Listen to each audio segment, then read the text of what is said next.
Okay बच्चों, तो आगे बढ़ते हैं और बात करते हैं यहाँ पे बायो सावर्ट्स लॉ की। तो जैसे मैंने आपको बताया था कि ये चैप्टर दो पार्ट में डिवाइडेड है। पहले पार्ट में हम लोगों ने अभी तक ये देखा कि ऑलरेडी आपका एक मैग्नेटिक फील्ड है और उस मैग्नेटिक फील्ड के अंदर बहुत सी चीज़ें हो रही थी। जैसे मान लो ये आपका मैग्नेटिक फील्ड है। अगर एक मैग्नेटिक फील्ड में मैं चार्ज को भगाता हूँ तो उस पर मैग्नेटिक फोर्स लगता है, जिसका फॉर्मूला होता है Q V B sine theta, या फिर वेक्टर फॉर्म में Q V cross B, right. अगर कोई एक स्ट्रेट कंडक्टर है, उसमें करंट फ्लो हो रहा है, उसको मैंने मैग्नेटिक फील्ड में ले जाकर रख दिया तो उस पर फोर्स लगता है I L B sine theta या I L cross B, right.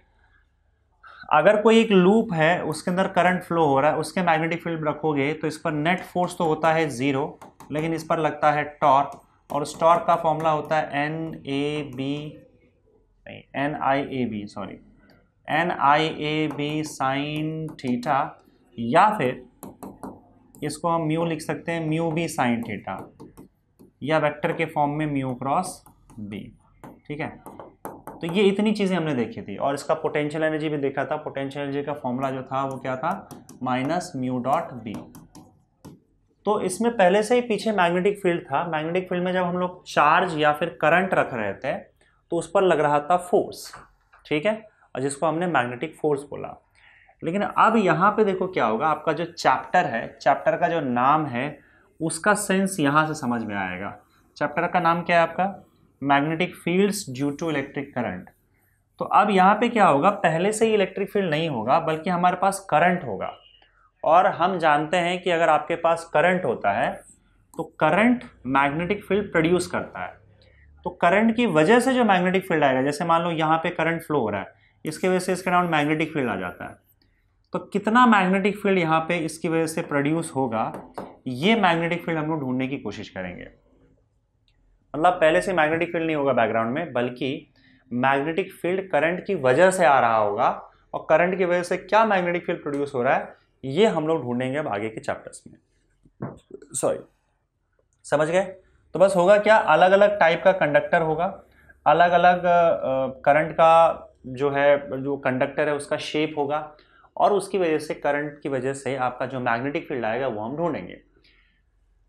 तो इसको ढूंढने के लिए हम सबसे पहले यहाँ पे जो सीखेंगे वो है बायो सावर्ट्स लॉ। इसको समझेंगे और बायो सावर्ट्स लॉ अप्लाई करके ही हम अलग अलग करंट डिस्ट्रीब्यूशन के लिए मैग्नेटिक फील्ड ढूंढने की कोशिश करेंगे। समझ गए। बायो सावर्ट्स लॉ क्या है, देखो बायो सावर्ट्स लॉ क्या कहता है कि अगर मान लो आपके पास एक आर्बिट्रेरी शेप का कंडक्टर है, मतलब कोई भी कंडक्टर है आपके पास मान लो, और उस कंडक्टर में करंट फ्लो हो रहा है, जैसे current is flowing through it, इस तरीके से करंट फ्लो हो रहा है। तो अगर मान लो यहाँ पे मैं इस पूरे कंडक्टर का एक छोटा सा हिस्सा अज्यूम करता हूँ, बहुत ही छोटा सा हिस्सा, यहाँ से लेकर यहाँ तक, ये वाला पार्ट अज्यूम करता हूँ, ठीक है, इतना छोटा सा लेंथ मैं अज्यूम करता हूँ, और इस लेंथ को हम, या जो भी यहाँ पे है, यहाँ पे एक लेंथ एलिमेंट को एज अ वेक्टर रिप्रेजेंट कर रहे हैं, डीएल वेक्टर। मतलब हम एल वेक्टर लेंथ के लिए यूज़ करते हैं ना, पर ये एल क्योंकि लेंथ बहुत ही छोटा है तो ये जो छोटा सा लेंथ है इसको हम लोग डीएल वेक्टर से रिप्रेजेंट कर रहे हैं। इस डीएल वेक्टर का जो मैग्नीट्यूड है वो मैग्नीट्यूड बस इस लेंथ के बराबर है, छोटे से लेंथ डीएल के बराबर है, और डायरेक्शन करंट के डायरेक्शन में अलॉन्ग द लेंथ है। करंट जहाँ जा रहा है ना उसी डायरेक्शन में हम डीएल वेक्टर का डायरेक्शन मानेंगे along the length of the conductor. इस पॉइंट पे, अलग अलग पॉइंट पे आप देख सकते हो डायरेक्शन डीएल का अलग अलग होगा, हम इसकी बात कर रहे हैं यहाँ पे। अब इस डीएल वेक्टर के में जितना भी करंट है, मान लो करंट आई फ्लो हो रहा है, इसकी वजह से मान लो किसी पॉइंट पे कुछ ना कुछ मैग्नेटिक फील्ड आ रहा होगा। अब इसकी वजह से किसी पॉइंट पे मैग्नेटिक फील्ड कितना आ रहा है उसका यहाँ पे हमको फॉर्मूला मिलेगा।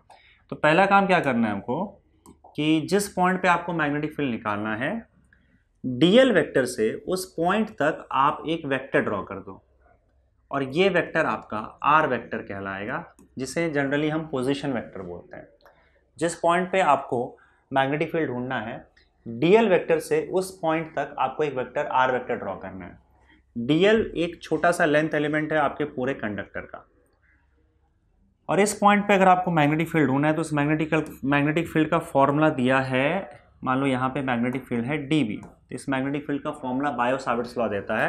According to Biot Savart's law, this magnetic field dB, इसका जो मैग्नीट्यूड है dB, it is directly proportional to I current, कि कितना करंट इसके अंदर फ्लो हो रहा है, it is directly proportional to length element dl, it is also proportional to sine theta.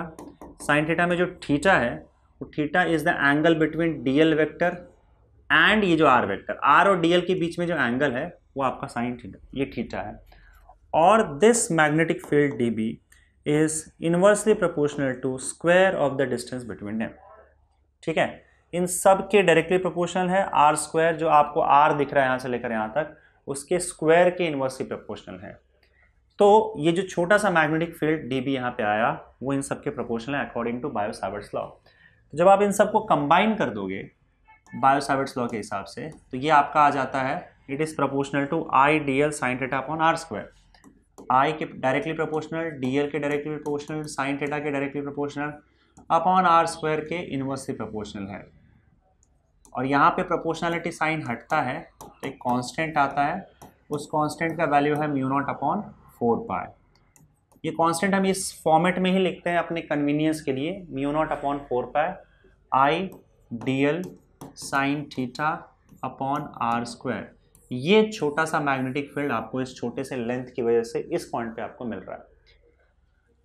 यहाँ पे देखो तो म्यू नॉट अपॉन 4 ये जो कांस्टेंट आपको दिखाई दे रहा है उसका वैल्यू होता है 10⁻⁻7 और म्यू नॉट का वैल्यू आपका आ जाएगा 4 इंटू 10⁻⁻7।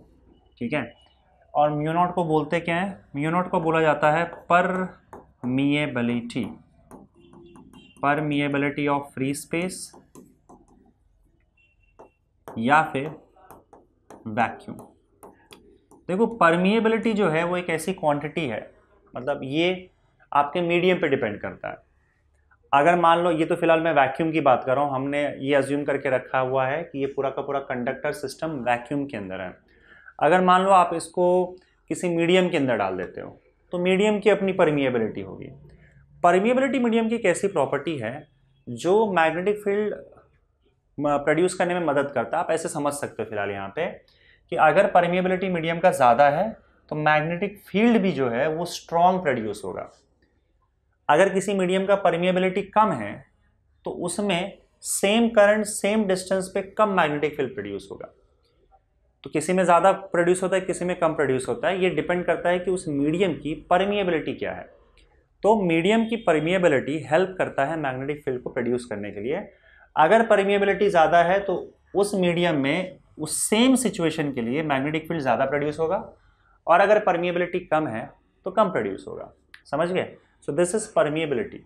और ये वैक्यूम की परमिएबिलिटी है कि वैक्यूम में इतनी परमिएबिलिटी होती है 4 इंटू 10⁻⁷। समझ गए? ठीक है, ये हुआ आपका बच्चों बायो-सावर्ट्स लॉ।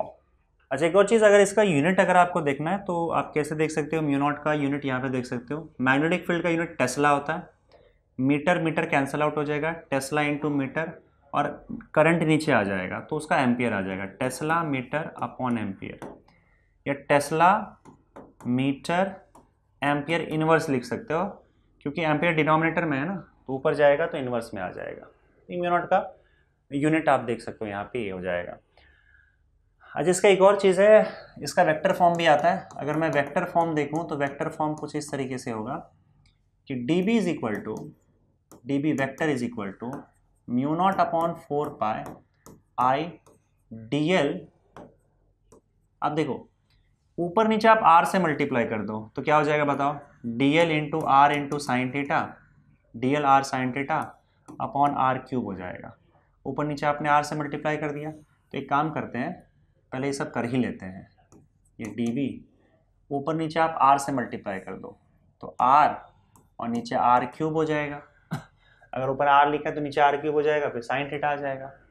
अब वेक्टर फॉर्म में अगर ऐसे लिखोगे तो dB vector form is equal to mu naught upon 4 I, देखो A B sine theta A cross B हो जाता है, dl r sine theta dl cross r हो जाएगा, dl cross r upon r cube.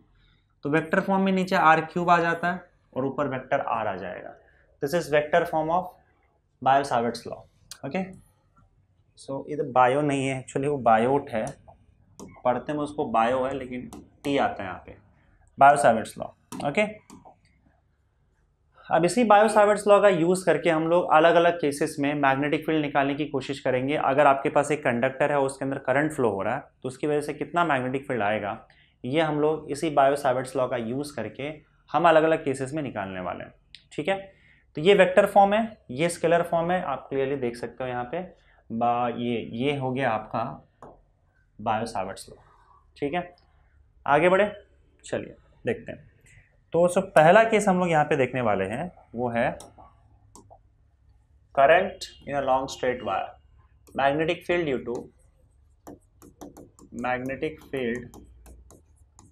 Due to current in long straight wire.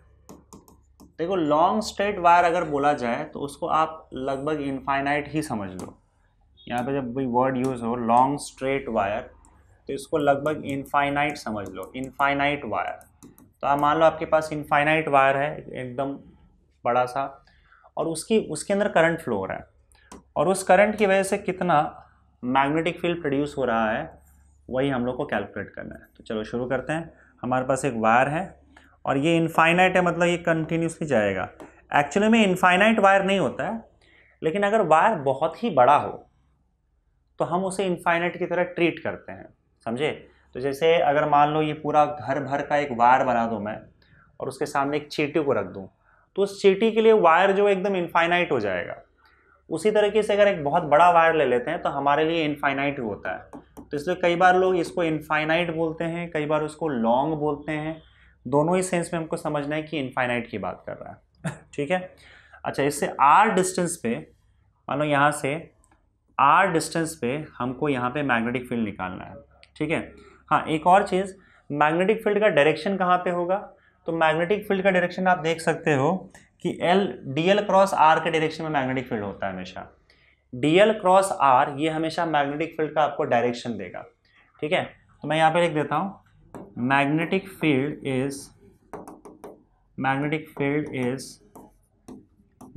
DB is directed along dl cross R. Magnetic field आपका हमेशा dl cross R के direction में होगा। अब ये कैसे निकालोगे, देखो डीएल कहाँ पे जा रहा है, यहाँ पे जा रहा है, आर कहाँ पे जा रहा है, यहाँ पे जा रहा है। तो आपको पता है right hand thumb rule, dl cross R. आपको करना क्या है बताओ, डीएल के डायरेक्शन में उंगली डालनी है जो कि ऊपर की ओर है, और उसको घुमा के आर के पास लेके जाना है।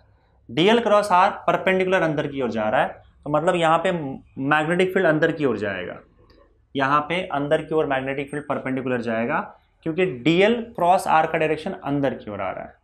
तो डीएल क्रॉस आर आपको मैग्नेटिक फील्ड का डायरेक्शन देगा, समझ गए। चलिए देखिए, अब यहाँ पे मान लो करंट फ्लो हो रहा है, इस पूरे सर्किट में करंट आई फ्लो हो रहा है, ऊपर की ओर करंट आई फ्लो हो रहा है। ठीक है, इस वाले पार्ट में।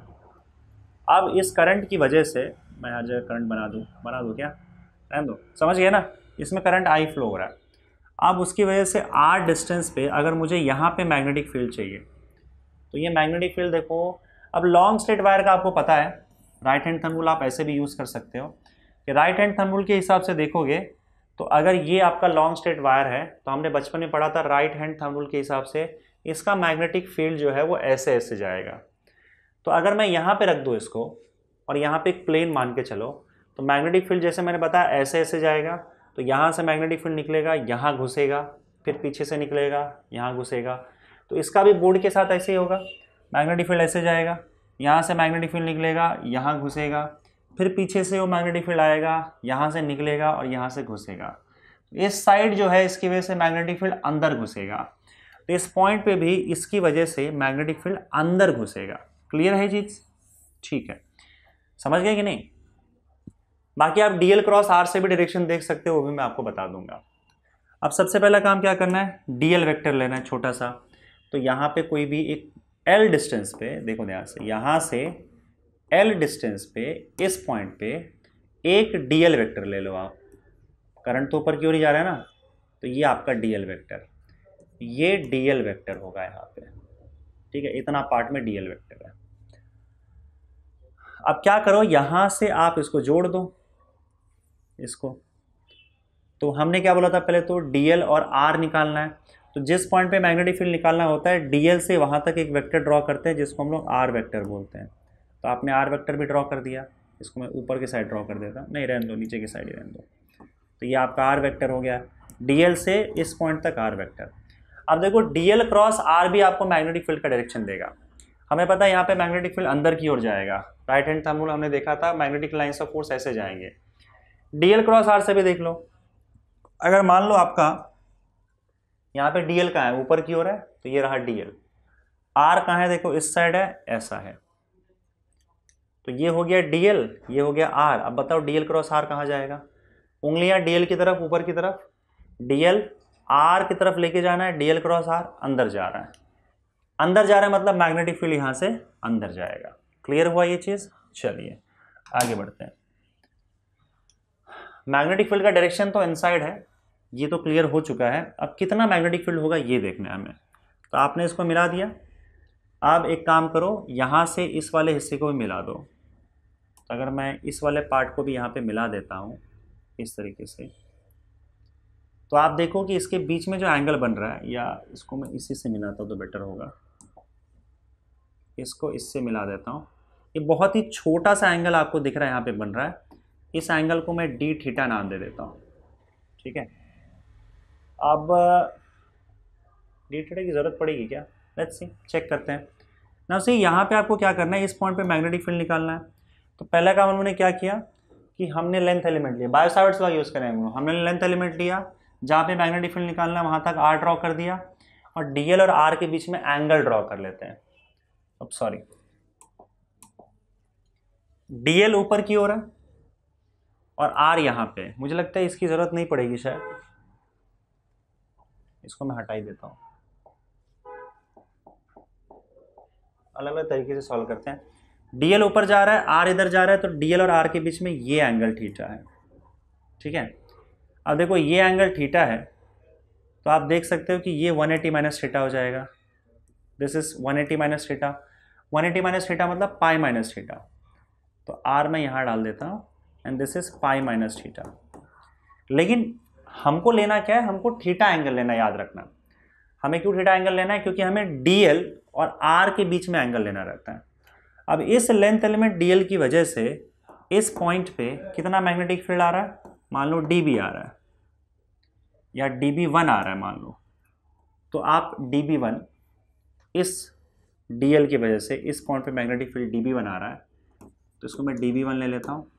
dB1 फील्ड, मैग्नेटिक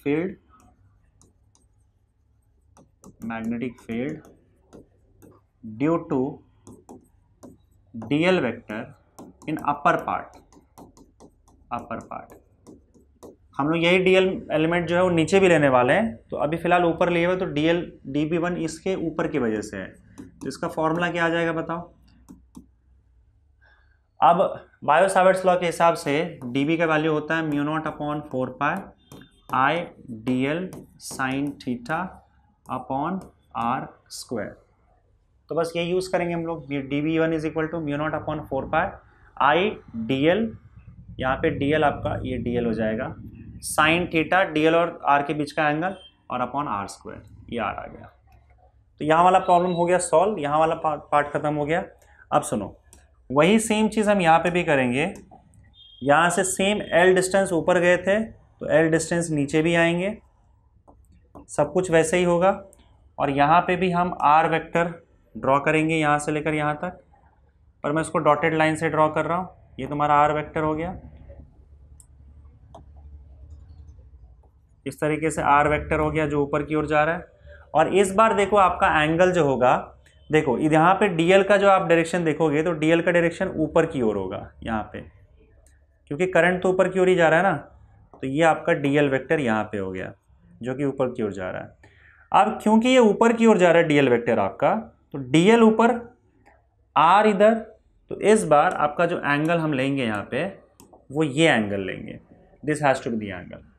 और सिमेट्री के हिसाब से आप क्लियर देख सकते हो कि अगर मैंने इसको थीटा अज्यूम किया है, this angle has to be pi minus theta. इस बार डीएल वेक्टर और आर वेक्टर, ये तुम्हारा आर वेक्टर के बीच का जो एंगल है वो पाई माइनस थीटा है, ना कि थीटा है, क्योंकि ये एंगल और ये एंगल सेम होगा। तो हम इस बार डीएल वेक्टर और आर वेक्टर के बीच का एंगल पाई माइनस थीटा लेंगे। तो अब यहाँ पे इसकी वजह से जो मैग्नेटिक फील्ड यहाँ पे आएगा उसको हम dB2 ले लेते हैं, और dB2 क्या होगा, मैग्नेटिक फील्ड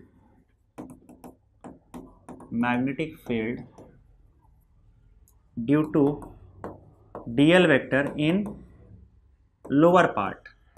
तो लोअर पार्ट में जो डीएल वेक्टर है एल डिस्टेंस पे, इसके वजह से क्या मैग्नेटिक फील्ड आ रहा है यहाँ पे, वो dB2 ले लिया हमने। और फॉर्मूला क्या है, according to Biot Savart's law, mu naught upon 4 pi I D L sine theta upon R square. लेकिन साइन थीटा में जो थीटा होता है वो डीएल और आर के बीच का एंगल होता है।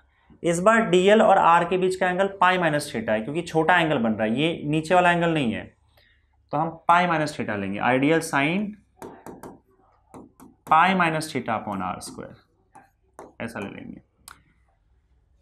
लेकिन ट्रिग्नोमेट्री से तुम्हें पता होना चाहिए कि साइन पाई माइनस थीटा और साइन थीटा का वैल्यू अगर निकालोगे तो सेम आता है। Sign pi minus theta sine theta हो जाएगा, क्योंकि ये फर्स्ट क्वाड्रेंट में आपका एंगल आ रहा है, फर्स्ट क्वाड्रेंट में साइन पॉजिटिव होता है, तो साइन पाई माइनस थीटा का वैल्यू साइन थीटा के इक्वल होगा। तो इसका मतलब dB2 में भी यहाँ पे भी साइन थीटा आ जाएगा। सो देयरफॉर ये तो dB1 था ऊपर की वजह से, और ये dB2 will be equal to, dB2 is equal to क्या आ जाएगा, mu naught upon 4 pi I D L, mu naught upon 4 pi I D L sine pi minus theta की जगह पे sine theta upon R square, ये आपका dB2 आ गया। इसका मतलब ऊपर वाले हिस्से की वजह से यहाँ पे जितना मैग्नेटिक फील्ड आ रहा है उतने ही डिस्टेंस पे अगर मैंने नीचे वाले हिस्से में डीएल वेक्टर लिया, उसके वजह से भी इस पॉइंट पे मैग्नेटिक फील्ड सेम आ रहा है। समझ गए? क्योंकि देखो dB1 जो है वो dB2 के इक्वल है, और उसे हम dB लिख देते हैं। दोनों dB1 dB2 को हम लोग dB लिख देते हैं, और dB का वैल्यू यहाँ पे फिक्स कर देते हैं, that is mu naught upon 4 pi I D L sine theta upon R square. ये dB का वैल्यू हो गया, जो कि dB1 और dB2 दोनों के इक्वल है। अब देखो हम क्या करते हैं, अगर मुझे पूरे कंडक्टर के लिए चाहिए तो पूरे कंडक्टर के लिए हम क्या करेंगे, इस dB को इंटीग्रेट करेंगे, समझे? तो magnetic field due to entire conductor, magnetic field due to entire conductor, अगर पूरे कंडक्टर के लिए चाहिए तो इस dB को हम लोग को इंटीग्रेट करना होगा, तो हमें पूरा कंडक्टर के लिए मैग्नेटिक फील्ड मिल जाएगा। So that will B integration of dB। और ये इंटीग्रेशन कहाँ से कहाँ तक चलेगा, ये कहाँ से स्टार्ट हो रहा है, माइनस इन्फिनिटी से स्टार्ट हो रहा है। हम इसको जीरो मान के चलेंगे ओरिजिन, तो अगर ये जीरो है तो इसका मतलब वाई एक्सिस के लॉन्ग अगर हम देखें तो ये इंटीग्रेशन कहाँ से चलेगा, माइनस इन्फिनिटी, क्योंकि एकदम इन्फिनिटी पे है, और कहाँ तक जाएगा, प्लस इन्फिनिटी तक जाएगा, minus infinity two plus infinity. पर हम क्या कर सकते हैं, देखो, क्योंकि हमें पता है कि ऊपर की वजह से जितना मैग्नेटिक फील्ड आएगा एग्जैक्टली नीचे की वजह से भी उतना ही आएगा। ये हम देख चुके हैं, dB1 dB2 दोनों इक्वल आ रहा है। तो हम एक काम करते हैं, इसको ना जीरो से इन्फिनिटी तक इंटीग्रेट कर देते हैं और फिर 2 से मल्टीप्लाई कर देते हैं, तो नीचे वाला भी कवर हो जाएगा। समझे? हम इंटीग्रेशन ऑफ dB लिखते हैं और जीरो से इन्फिनिटी तक इंटीग्रेट कर देते हैं, मतलब यहाँ से इन्फिनिटी तक इंटीग्रेट कर दोगे तो ऊपर वाला हिस्सा कवर हो जाएगा, उसके वजह से जो मैग्नेटिक फील्ड आएगा यहाँ पे वो हमें मिल जाएगा। फिर नीचे वाले हिस्से को कवर करने के लिए सेम है ना, ऊपर वाला जैसा मैग्नेटिक फील्ड दे रहा है उतना ही नीचे वाला भी मैग्नेटिक फील्ड दे रहा है, तो जीरो से इन्फिनिटी तक इंटीग्रेट करके 2 से मल्टीप्लाई कर देते हैं, तो हमें पूरे वायर का मैग्नेटिक फील्ड मिल जाएगा। समझे? अब इसी वाले पार्ट को b is equal to 2 integration of 0 to infinity, इसे हम लोग सॉल्व करते हैं। तो total magnetic field b is equal to 0 to infinity 2 times integration from 0 to infinity dB। अब यहाँ पे dB का वैल्यू डाल दो, 2 टाइम्स dB का वैल्यू क्या है, mu naught upon 4 pi I D L sine theta upon R square, तो ये हो जाएगा आपका mu naught upon 4 pi I D L sine theta upon R square, और ये 0 टू इन्फिनिटी। अब इसमें जो कॉन्स्टेंट्स है वो बाहर निकाल लो, तुम्हें कैसे समझ में आएगा कॉन्स्टेंट क्या है? तो हम डीएल को चेंज करते जाओ, जैसे इस डीएल से उठा के इसको ये वाले डीएल पे आ जाओ, यहाँ इसका भी हम डीएल मान सकते हैं ना, इतना डीएल है। तो अगर इसको डीएल मानोगे तो आप देखो आर चेंज हो जाएगा, जो स्मॉल आर है उसका वैल्यू चेंज हो जाएगा, थीटा चेंज हो जाएगा, पर म्यू नॉट अपॉन 4 पाई ये तो चेंज नहीं होगा ना, ये तो कांस्टेंट है, वो तो सबके लिए कांस्टेंट होगा, सॉरी म्यू नॉट अपॉन 4 पाई, और करंट भी चेंज नहीं होगा। तो ये सारे कांस्टेंट है, इसको बाहर लेके आ जाओ। तो 2 mu naught upon 4 pi into I, ये बाहर आ गया। इंटीग्रेशन फ्रॉम 0 टू इन्फिनिटी, अंदर बचेगा DL sine theta upon R square. देखो 2 1 से 2 2 से, तो ये हो जाएगा mu naught I upon 2 pi 0 to infinity. अब देखो ये यहाँ पे डीएल रहने दो, और साइन थीटा को हम क्या लिख सकते हैं वो देखो, ये थीटा है, कहाँ गया थीटा, थीटा थीटा, एक काम करते हैं sine theta sine pi minus theta ऐसे लिखते हैं, इसको यहाँ पे रहने दो, DL sine theta upon sine theta upon R square, ये आपका मैग्नेटिक फील्ड आ गया। Let this be equation 1। अब साइन थीटा हमें पता है, साइन थीटा और साइन पाई माइनस थीटा दोनों सेम चीज़ है, तो बताओ साइन पाई माइनस थीटा क्या आएगा। यहाँ से हम लोग चेक कर लेते हैं, इस वाले पार्ट से। साइन पाई माइनस थीटा चाहे यहाँ से लो चाहे यहाँ से लो, sine pi minus theta formula क्या है, opposite R upon hypotenuse R. तो ये हो जाएगा आपका ऑपोजिट आर अपॉन, सॉरी हाँ, आर अपॉन आर हो जाएगा। तो साइन थीटा का ये वाला वैल्यू इस इक्वेशन में सब्स्टिट्यूट कर दो। So therefore equation 1 becomes b is equal to mu naught I upon 2 pi, mu naught I upon 2 pi integration from 0 to infinity dl upon dl sine theta का value r upon r, तो r upon r cube हो जाएगा, ये है ना, क्योंकि देखो R square पहले से ही था, साइन थीटा में अगर मैं इसको उठा के यहाँ पे डाल देता हूँ तो ऊपर आर आ जाएगा, नीचे एक और आर आ जाएगा, तो आर क्यूब हो जाएगा। अब इंटीग्रेशन हम विद रिस्पेक्ट टू एल कर रहे हैं, पर यहाँ पे नीचे में आर आ रहा है, वेरिएबल आर आ रहा है, तो हमें आर को भी इस वेरिएबल के फॉर्म में लाना होगा। तो पहले एक काम करो, इस आर को बाहर निकाल लो, और आर क्यूब का वैल्यू अब यहाँ पे हम लोग सब्स्टिट्यूट करेंगे। देखो आर क्यूब का वैल्यू अगर देखना है आपको, तो यहाँ पे आप देख सकते हो, अगर मैं इस ट्राइंगल को कंसिडर करूँ तो क्या होगा बताओ, ये एक राइट एंगल ट्राइंगल है, पाइथागोरस थ्योरम यूज करोगे तो क्या आ जाएगा, R square is equal to L square plus R square.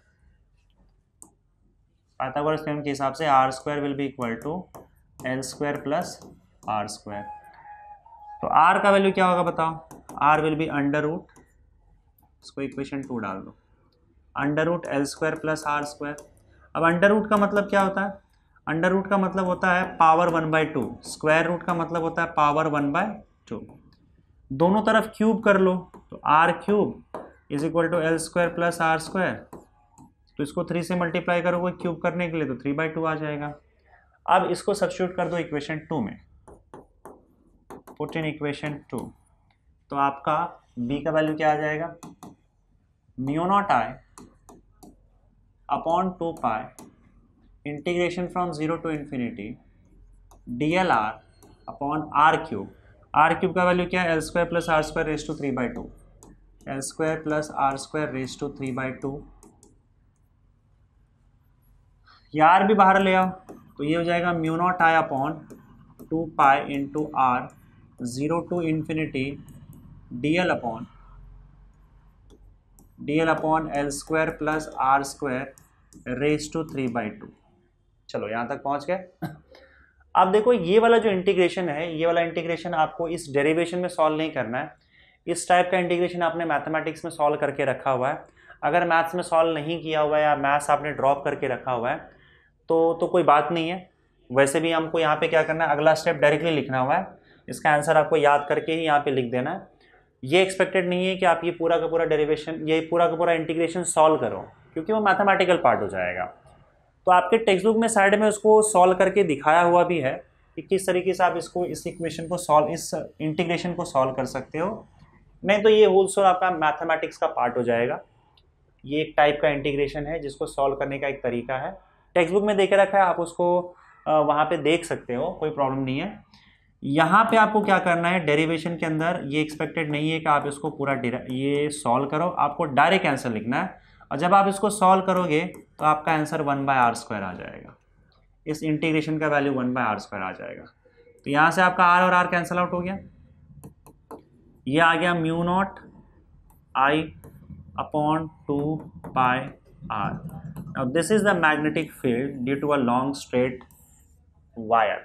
तो अगर एक लॉन्ग स्ट्रेट वायर में करंट फ्लो हो रहा है तो उसकी वजह से r डिस्टेंस पे, उससे r परपेंडिकुलर डिस्टेंस पे अगर हम यहाँ पे मैग्नेटिक फील्ड कैलकुलेट करते हैं तो उस मैग्नेटिक फील्ड का वैल्यू कितना आएगा, μ0 I/2πr।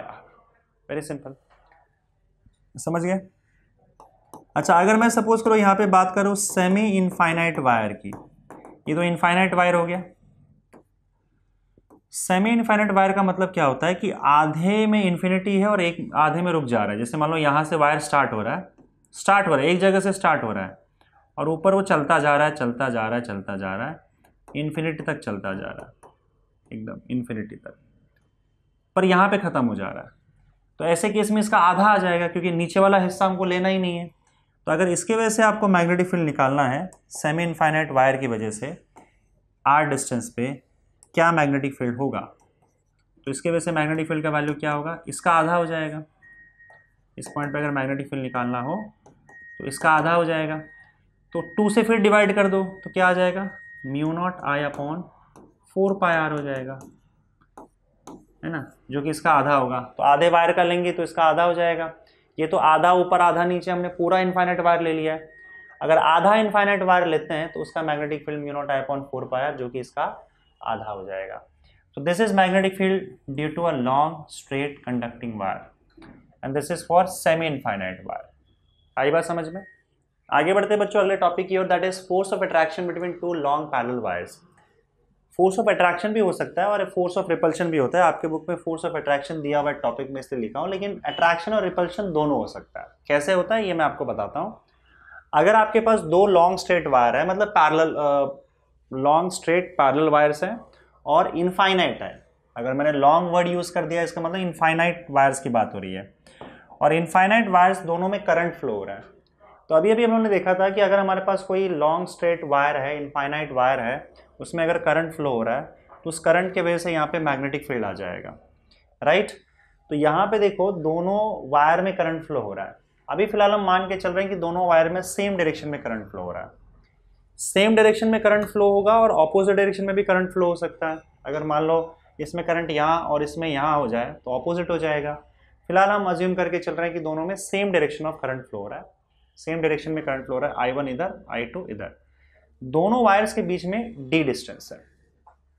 अब ये दोनों वायर एक दूसरे पर फोर्स लगाएंगे। क्यों लगाएंगे मैं आपको बताता हूं। देखो, हमें ये बात पता है कि अगर मान लो आपका मैग्नेटिक फील्ड है और उस मैग्नेटिक फील्ड में स्टार्टिंग वाले पार्ट में जाओ, फर्स्ट पार्ट में चैप्टर के, अगर मैग्नेटिक फील्ड पहले से ही है और उसमें अगर आप कोई कंडक्टर रखते हो, स्ट्रेट कंडक्टर जिसमें करंट फ्लो हो रहा है, तो वो current carrying conductor magnetic field के अंदर फोर्स फील करेगा और उस फोर्स का फॉर्मूला होता है ILB sin थीटा। ये हम पहले ही कर चुके हैं, राइट। ये बात याद रहेगी। अच्छा, इसके पहले उन्होंने क्या देखा अभी कि अगर आपके पास एक लॉन्ग स्ट्रेट वायर है और उसमें करंट फ्लो हो रहा है तो वो करंट अपना मैग्नेटिक फील्ड प्रोड्यूस करेगा, और वो मैग्नेटिक फील्ड कितना होता है इसका हम लोगों ने वैल्यू यहाँ पे डिराइव किया था μ0 I/2πr। समझ गए। अब सुनो, अगर हम इस कंडक्टर की बात करें तो ये कंडक्टर क्या कर रहा है बताओ, करंट फ्लो कर रहा है इसके अंदर, तो इसकी वजह से मैग्नेटिक फील्ड होगा, और ये मैग्नेटिक फील्ड हर जगह पे होगा। I1 करंट की वजह से मैग्नेटिक फील्ड हर जगह पे होगा, तो यहाँ पे भी होगा। उस मैग्नेटिक फील्ड में ये करंट कैरिंग कंडक्टर I2 रखा हुआ है, समझ रहे हो कि नहीं समझ रहे हो। इसके मैग्नेटिक फील्ड में ये कंडक्टर रखा हुआ है जिसमें करंट फ्लो हो रहा है। तो अगर यहाँ पे मैग्नेटिक फील्ड है, किसका मैग्नेटिक फील्ड है, ऊपर वाले का, और उस मैग्नेटिक फील्ड में अगर ये करंट कैरिंग कंडक्टर रखा है, तो मैग्नेटिक फील्ड में करंट कैरिंग कंडक्टर रखा है तो उस पर लगेगा फोर्स, इतना। समझ गए। इसके मैग्नेटिक फील्ड में ये करंट रखा हुआ है तो उसको फोर्स लगेगा, और इसके, क्योंकि इसमें भी करंट फ्लो हो रहा है तो इसका भी अपना मैग्नेटिक फील्ड होगा। इसके मैग्नेटिक फील्ड में ये वाला करंट रखा हुआ है तो उसको फोर्स लगेगा। तो दोनों एक दूसरे को फोर्स लगा रहे हैं। अब कितना फोर्स लगाएंगे, कैसे लगाएंगे, वो चेक करते हैं। दोनों का लेंथ हम लोग L मान के चलते हैं। लेंथ बहुत ही बड़ा होगा क्योंकि हमने लॉन्ग वायर्स मान के रखा है। लॉन्ग वायर्स मतलब एकदम इनफाइनाइट जैसा आपने वायर मान के रखा हुआ है, तो लेंथ बहुत बड़ा होगा। लेकिन आप लोगों को भी पता है कि इनफाइनाइट वायर तो नहीं होगा ना, बहुत बड़ा वायर होता है उसको हम लोग इनफाइनाइट बोल देते हैं। तो कुछ ना कुछ लेंथ इसका भी होगा, कुछ ना कुछ लेंथ इसका भी होगा। दोनों का लेंथ हम लोग सेम मान के चल रहे हैं फिलहाल। अच्छा, फिलहाल यहाँ पे अब देखो होगा क्या कि हम क्या करेंगे, पहले करंट की वजह से क्या मैग्नेटिक फील्ड होगा इस पॉइंट पर वो निकाल लेंगे, और उस मैग्नेटिक फील्ड के अंदर अगर ये करंट I2 रखा हुआ है तो उस पर कितना फोर्स लगेगा ये निकाल लेंगे। तो आप पहले एक काम करो कि इसके वजह से यहाँ पे कितना मैग्नेटिक फील्ड आ रहा है और इसके वजह से यहाँ पे कितना मैग्नेटिक फील्ड आ रहा है, पहले वो निकाल लेते हैं। तो अब ध्यान से देखना, यहाँ पे थोड़ा सा ये कंफ्यूजन हो सकता है, एक का मैग्नेटिक फील्ड होता है और दूसरे का करंट होता है। तो यहाँ पे हम क्या लिखेंगे, मैग्नेटिक फील्ड, मैग्नेटिक फील्ड यहां से चालू करते हैं, magnetic field due to current I1। इस करंट की वजह से इस पॉइंट पे कितना मैग्नेटिक फील्ड है वो चेक कर लेते हैं। तो वो मैग्नेटिक फील्ड का वैल्यू मैं B1 लिख देता हूं। I1 की वजह से जो मैग्नेटिक फील्ड है वो B1 है। और फॉर्मूला क्या है, लॉन्ग स्ट्रेट वायर के लिए मैग्नेटिक फील्ड का फॉर्मूला क्या होता है, mu naught I upon 2πr। तो ये हो जाएगा आपका म्यू नॉट I1 की वजह से है ना, अपॉन 2π। r मतलब डिस्टेंस, तो यहां से कितने डिस्टेंस पे निकाल रहे हैं, d डिस्टेंस पे यहाँ पे मैग्नेटिक फील्ड निकाल रहे हैं, तो 2πd हो जाएगा। समझ गए। और दूसरा मैग्नेटिक फील्ड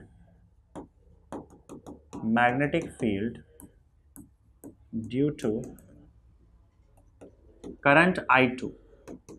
अब I2 की वजह से इस पॉइंट पे कितना मैग्नेटिक फील्ड है, तो वो B2 हो जाएगा। मतलब इसकी वजह से इस पॉइंट पे यहां पे कितना मैग्नेटिक फील्ड है, that will be equal to formula क्या, mu naught I2 upon 2π, again distance तो d रहेगा 2πd। आप देखो I1 जो है वो यहां पे मैग्नेटिक फील्ड प्रोड्यूस कर रहा है और वो मैग्नेटिक फील्ड जो है वो B1 है। I2 जो है वो यहां पे मैग्नेटिक फील्ड प्रोड्यूस कर रहा है d डिस्टेंस पे। I2 d डिस्टेंस पे अगर मैग्नेटिक फील्ड प्रोड्यूस कर रहा है तो वो B2 कहलाएगा। तो अब B1 में रखा हुआ है I2 और I1 में रखा हुआ है B2। समझ गए। तो मैग्नेटिक फील्ड के अंदर करंट कैरिंग कंडक्टर रखा है तो उसको फोर्स लगेगा, वैसे ही B2 मैग्नेटिक फील्ड में करंट कैरिंग कंडक्टर रखा हुआ है तो इस पर भी फोर्स लगेगा। अब हम इस फोर्स का वैल्यू निकालने की कोशिश करते हैं, देखते हैं। तो फोर्स ऑन कंडक्टर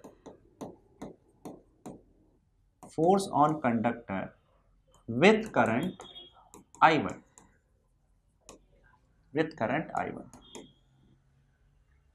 तो I1 करंट इसके अंदर फ्लो हो रहा है, इस पर कितना फोर्स लग रहा है, उस फोर्स को हम लोग F1 लिख देते हैं। फोर्स का फॉर्मूला क्या होगा, ILB sin थीटा। जिसको फोर्स लग रहा है वो करंट, तो हम I1 लेंगे यहाँ पे, उसका लेंथ L ले लेते हैं, और वो जिस मैग्नेटिक फील्ड में रखा हुआ है, तो I1 किस मैग्नेटिक फील्ड में रखा हुआ है, B2 में, तो यहाँ B2 ले लेंगे।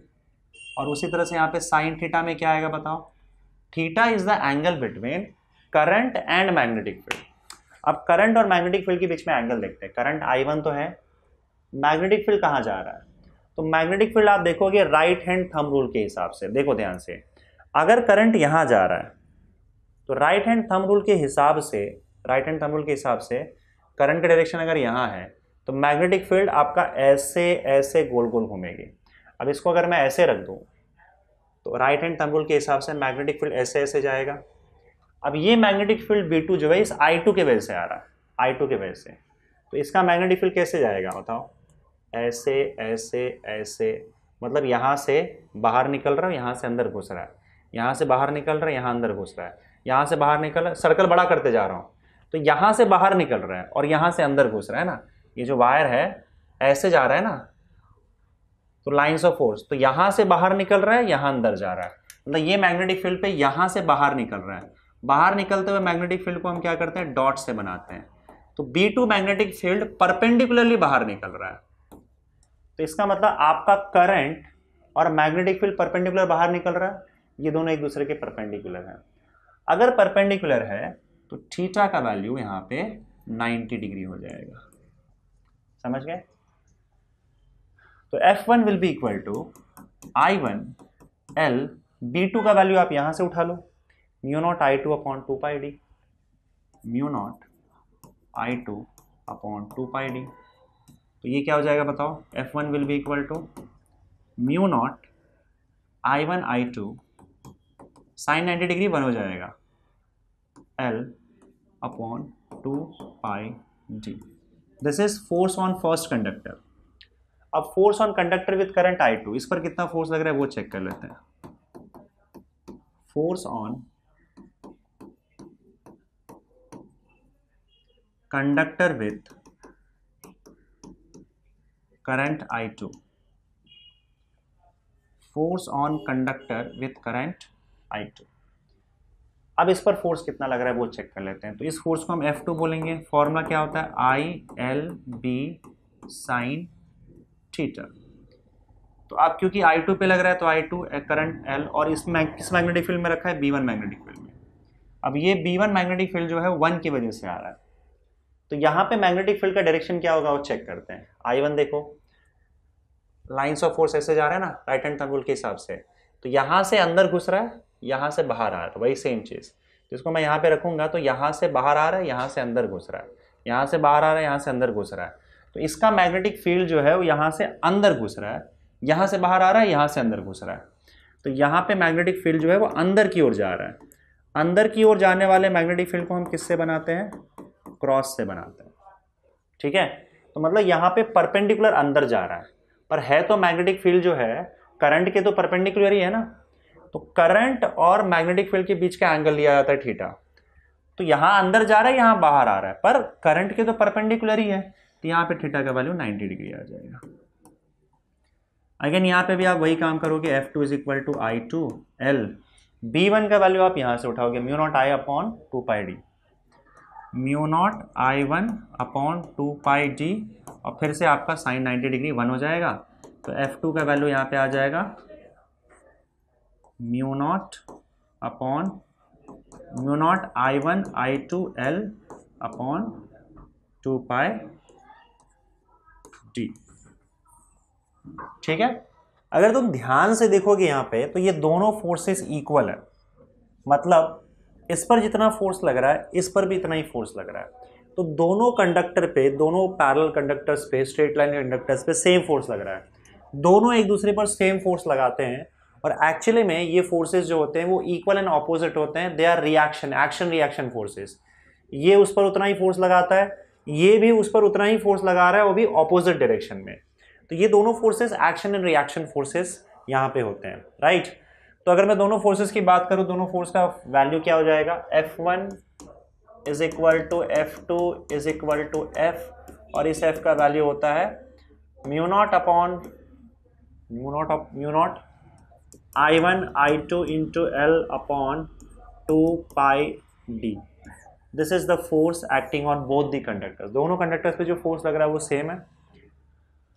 यहाँ पे हम लोग फोर्स पर यूनिट लेंथ भी कैलकुलेट करते हैं, force per unit length, force per unit length. तो L को नीचे आ जाओ लेके, तो F अपॉन L मिल जाएगा आपको force per unit length, that is mu naught I1 I2 upon 2 pi D. This is force per unit length. ठीक है ये चीज़ ओके। अच्छा, इसमें अब हम ये भी देखेंगे कि भाई फोर्सेस के डायरेक्शन कहाँ पे है। हमने क्यों लिखा है कि भाई दोनों एक दूसरे को अट्रैक्ट करेंगे? ये दोनों एक दूसरे को अट्रैक्ट तब करेंगे जब दोनों करंट जो है वो सेम डायरेक्शन में होगा।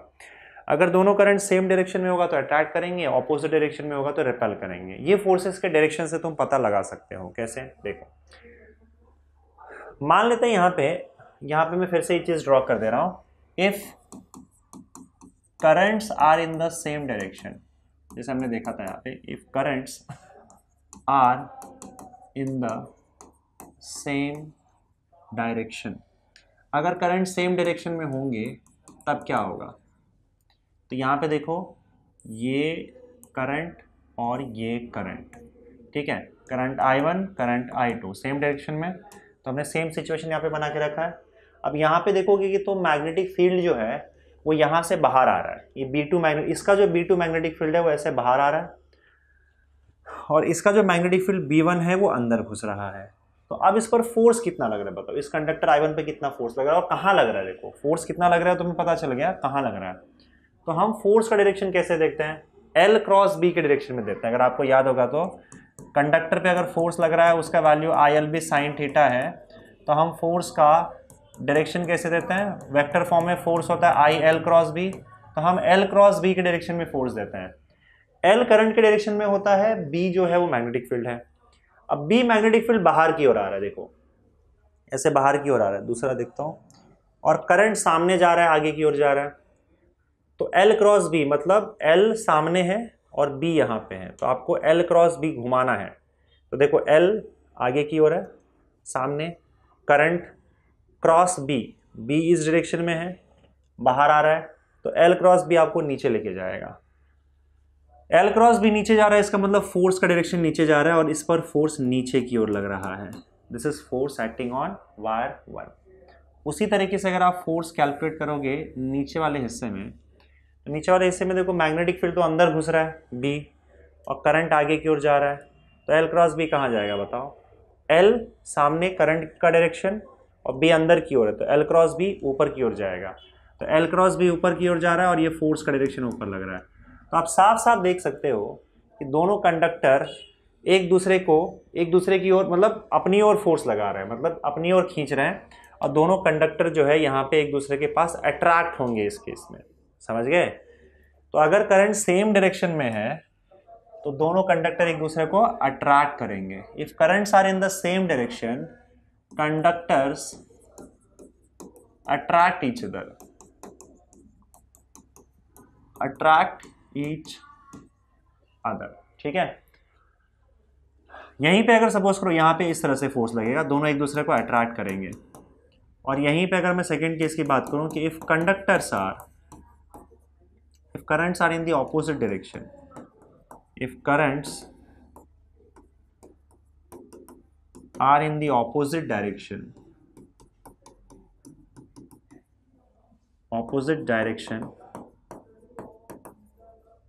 they repel each other,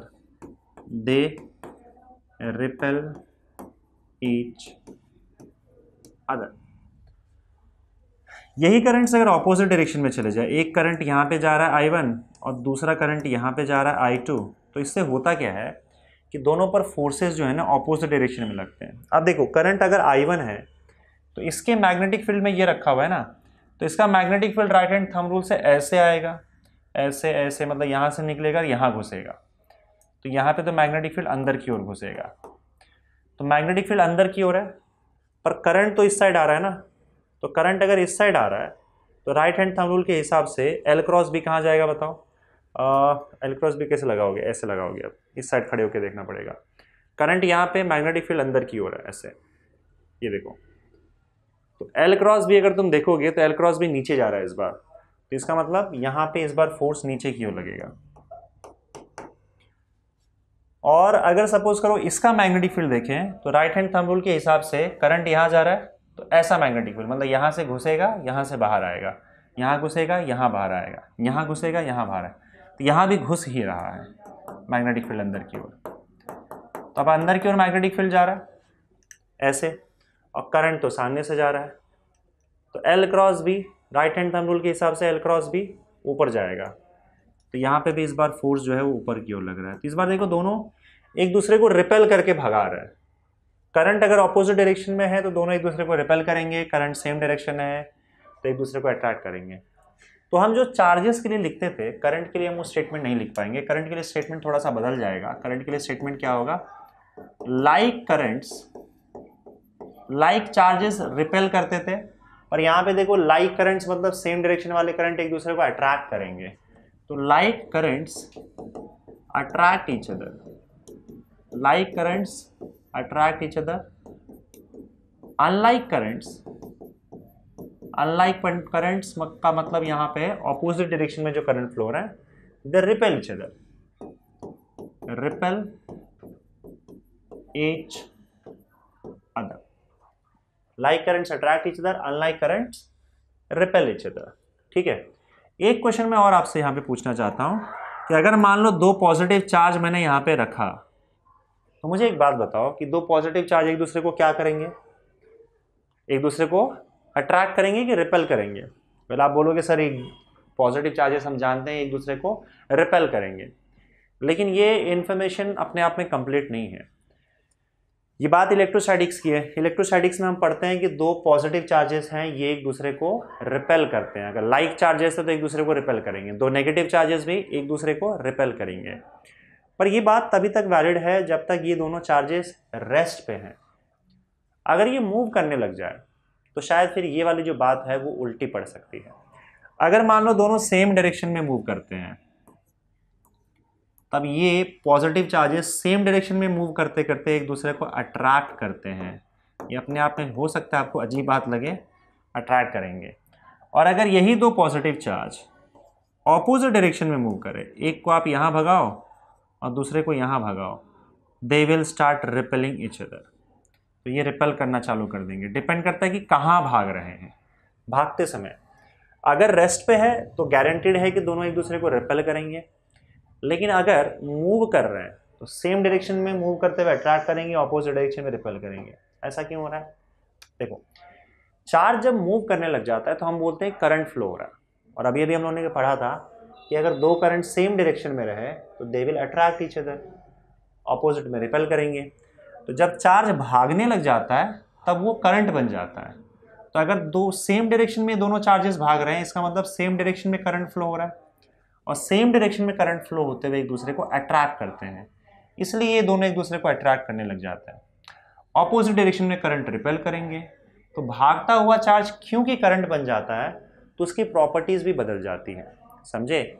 और ये प्रॉपर्टी कि दो चार्ज एक दूसरे को दो पॉजिटिव चार्ज एक दूसरे को रिपेल करता है, ये सिर्फ तभी तक वैलिड है जब तक दोनों चार्जेस रेस्ट पे होंगे, जब तक वो करंट नहीं बन रहा है। भागते समय करंट बन जाएगा तब ये वाली प्रॉपर्टी आ जाएगी, सेम डायरेक्शन में अट्रैक्ट करेंगे, ऑपोजिट डायरेक्शन में रिपेल करेंगे। बात समझ में आ गई? क्लियर है? अच्छा, आगे बढ़ते हैं और बात करते हैं यहाँ पे magnetic field due to current in a circular arc of a coil. मतलब आपके पास एक कॉइल है जो कि किसी सर्कल के आर्क के शेप में है। उस आर्क के शेप के अंदर अगर मान लो उस कॉइल के अंदर करंट फ्लो हो रहा है और उस करंट की वजह से मैग्नेटिक फील्ड अगर आ रहा है, तो उस मैग्नेटिक फील्ड का क्या वैल्यू होगा ये हमें डिराइव करना है। और वो मैग्नेटिक फील्ड का वैल्यू आपको निकालना है उस आर्क के सेंटर पे। जैसे कि मान लो ये आपका आर्क है, ये किसी न किसी सर्कल का आर्क होगा। अगर मैं इस सर्कल को कंप्लीट कर दूं तो उसका कहीं ना कहीं यहाँ पे सेंटर होगा। तो इस आर्क में मान लो करंट फ्लो हो रहा है इस तरीके से। इस करंट की वजह से, जो भी करंट आई फ्लो हो रहा है इसके अंदर, इस करंट की वजह से इसके सेंटर पे ये जो भी सर्कल कंप्लीट करेगा उसके सेंटर पे कितना मैग्नेटिक फील्ड आ रहा है, इस मैग्नेटिक फील्ड का वैल्यू हमें निकालना है। और अगेन यहाँ पे भी हम लोग क्या करेंगे बच्चों, वही बायो-सावर्ट्स लॉ का ही यूज करके हम आगे बढ़ेंगे। सॉरी, तो सबसे पहले देख लेते हैं यहाँ पे, मैं इसके एंड पॉइंट्स को, जो भी एंड पॉइंट्स है इसका, उसको सेंटर से मिला देता हूँ। तो यहाँ पे एक आ जाएगा और एक यहाँ पे आ जाएगा, ठीक है। और ये सेंटर पता नहीं ढंग से बनाएगी नहीं, तो हम समझ लेना सेंटर है सर्कल का। यहाँ पे हमको मैग्नेटिक फील्ड निकालना है। ये जो पूरा का पूरा एंगल है, ये पूरा एंगल मैं थीटा मान लेता हूँ, ठीक है। अब आपको करना क्या है, इस पूरे कंडक्टर का एक छोटा सा हिस्सा लेना है और उस छोटे से हिस्से को हम लोग डीएल लेंथ एलिमेंट बोलेंगे। मान लो ये कंडक्टर का छोटा सा हिस्सा ले लिया और ये आपका डीएल लेंथ एलिमेंट हो गया, ये डीएल लेंथ एलिमेंट, ठीक है। और अगर ये इसकी डीएल लेंथ एलिमेंट की अगर हम बात करें तो सबसे पहला काम हमको डीएल बनाना रहता है और उसके बाद क्या करना होता है, वहाँ से एक लाइन ड्रॉ करना होता है, या फिर जिस पॉइंट पे आपको मैग्नेटिक फील्ड निकालना है, हमें मैग्नेटिक फील्ड इस पॉइंट पे निकालना है, तो वहाँ से एक आर वेक्टर ड्रॉ करना होता है इस तरीके से उस पॉइंट तक जिस पॉइंट पे आपको मैग्नेटिक फील्ड निकालना है। तो ये आर वेक्टर भी आपने ड्रॉ कर दिया। और फिर आप ये देखो कि आर वेक्टर और आपका डीएल वेक्टर के बीच में कितना एंगल बन रहा है। अब देखो आर वेक्टर जो है वो रेडियस के अलॉन्ग होगा, उसका वैल्यू रेडियस के इक्वल हो जाएगा, और आर इन्होंने कैपिटल आर लिया कि स्मॉल आर ही लिया हुआ है ना, स्मॉल आर ही लेते हैं हम लोग, ठीक है। टेक्स्ट बुक के हिसाब से जा रहा हो ताकि नोटेशंस में गड़बड़ ना हो। और डीएल वेक्टर जो है वो टेंजेंशियली होगा, किसी एक पॉइंट पे आप देखोगे डीएल वेक्टर ड्रॉ करोगे तो वो टेंजेंशियल होगा। अब टेंजेंट और रेडियस ये आपस में होते हैं परपेंडिकुलर, तो मतलब यहाँ पे क्लियरली आपका थीटा का वैल्यू जो है वो 90 डिग्री हो जाएगा।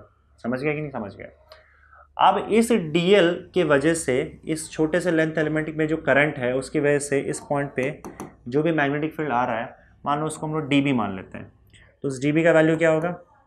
वही बायो सावर्ट्स लॉ के हिसाब से mu naught upon 4 pi I D L sine theta. Sine theta में डी एल और आर के बीच का एंगल लिया जाता है, तो ये थीटा कितना हो जाएगा? 90 डिग्री हो जाएगा। साइन 90 डिग्री अपॉन, देखो ये यहाँ के थीटा की बात हो रही है और ये थीटा अलग है, जो पूरे सर्कल का थीटा है वो अलग है, तो इसको आप कोई और एंगल से रिप्रेजेंट कर सकते हो, लेकिन रहने दो, मैं यहाँ पे बस लिख देता हूँ दिस एंगल इज 90 डिग्री। तो I D L sine 90 degree upon R square, ये वैल्यू आ गया, यहाँ पे ये आर है, तो इसको आप लिख सकते हो D B is equal to mu naught upon 4 pi I D L upon R square, क्योंकि साइन 90 डिग्री 1 होता है। अब आप इसे इंटीग्रेट करो, पूरे आर्क के लिए इंटीग्रेट कर दोगे तो पूरे आर्क के लिए आपको मैग्नेटिक फील्ड यहाँ पे मिल जाएगा। So total magnetic field due to entire circular arc, पूरे सर्कुलर आर्क के वजह से जो मैग्नेटिक फील्ड आएगा B, that will be simply integration of D B. अब ये इंटीग्रेशन ऑफ डी बी कहाँ से कहाँ तक जाएगा? एंगल देखो कहाँ से कहाँ तक जा रहा है, तो ये आपका एंगल, हम विद रिस्पेक्ट टू एंगल यहाँ पे देखते हैं, तो ये 0 से यहाँ पे मान लेते हैं आपका एंगल 0 है, ये लाइन को रेफरेंस मान लो, यहाँ से एंगल 0 है और 0 से ये पूरा थीटा एंगल कवर कर रहा है, तो हम इसे 0 से लेकर थीटा तक इंटीग्रेट कर देते हैं, ठीक है। डीबी का वैल्यू डाल दो, डीबी का value mu naught upon 4 pi I D L upon R square हो जाएगा, D L upon R square,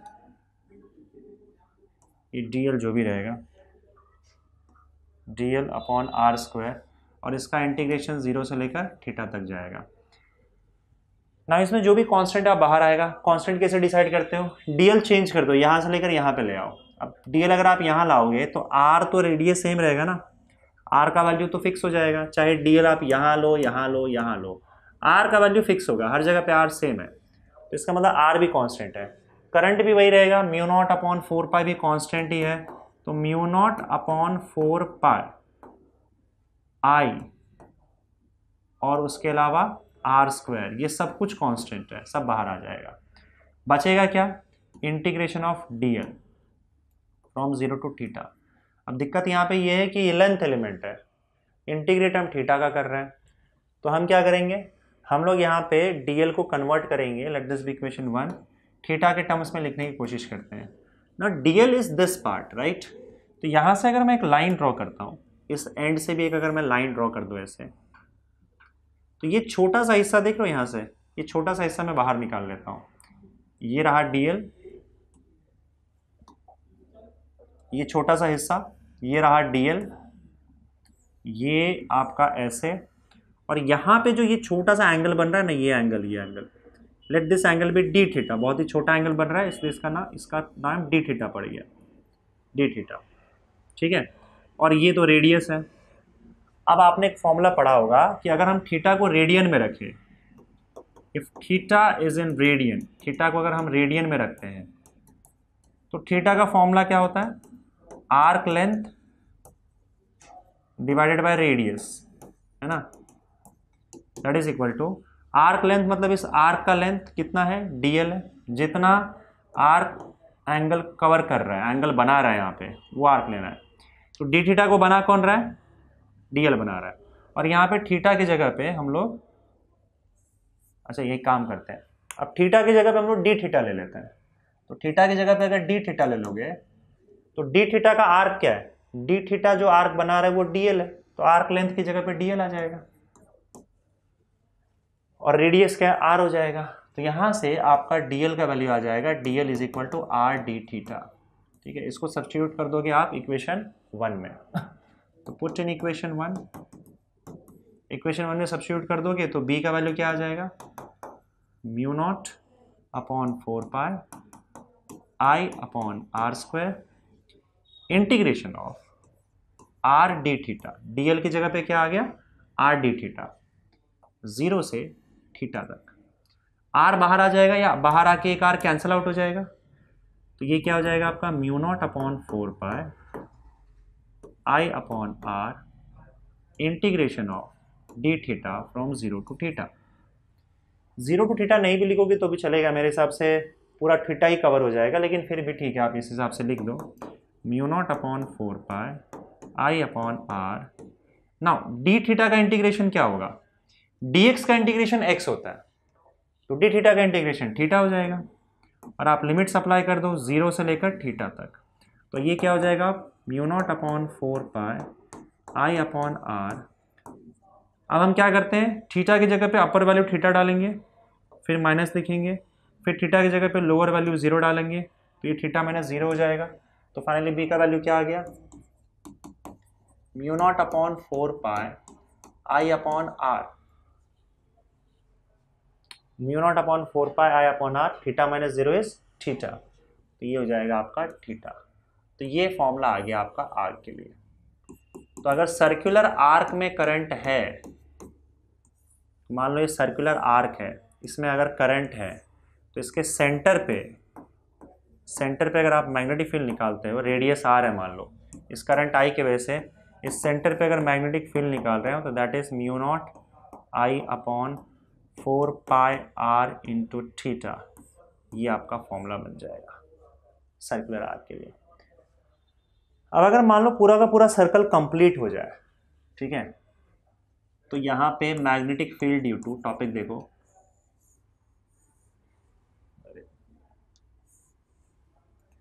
magnetic field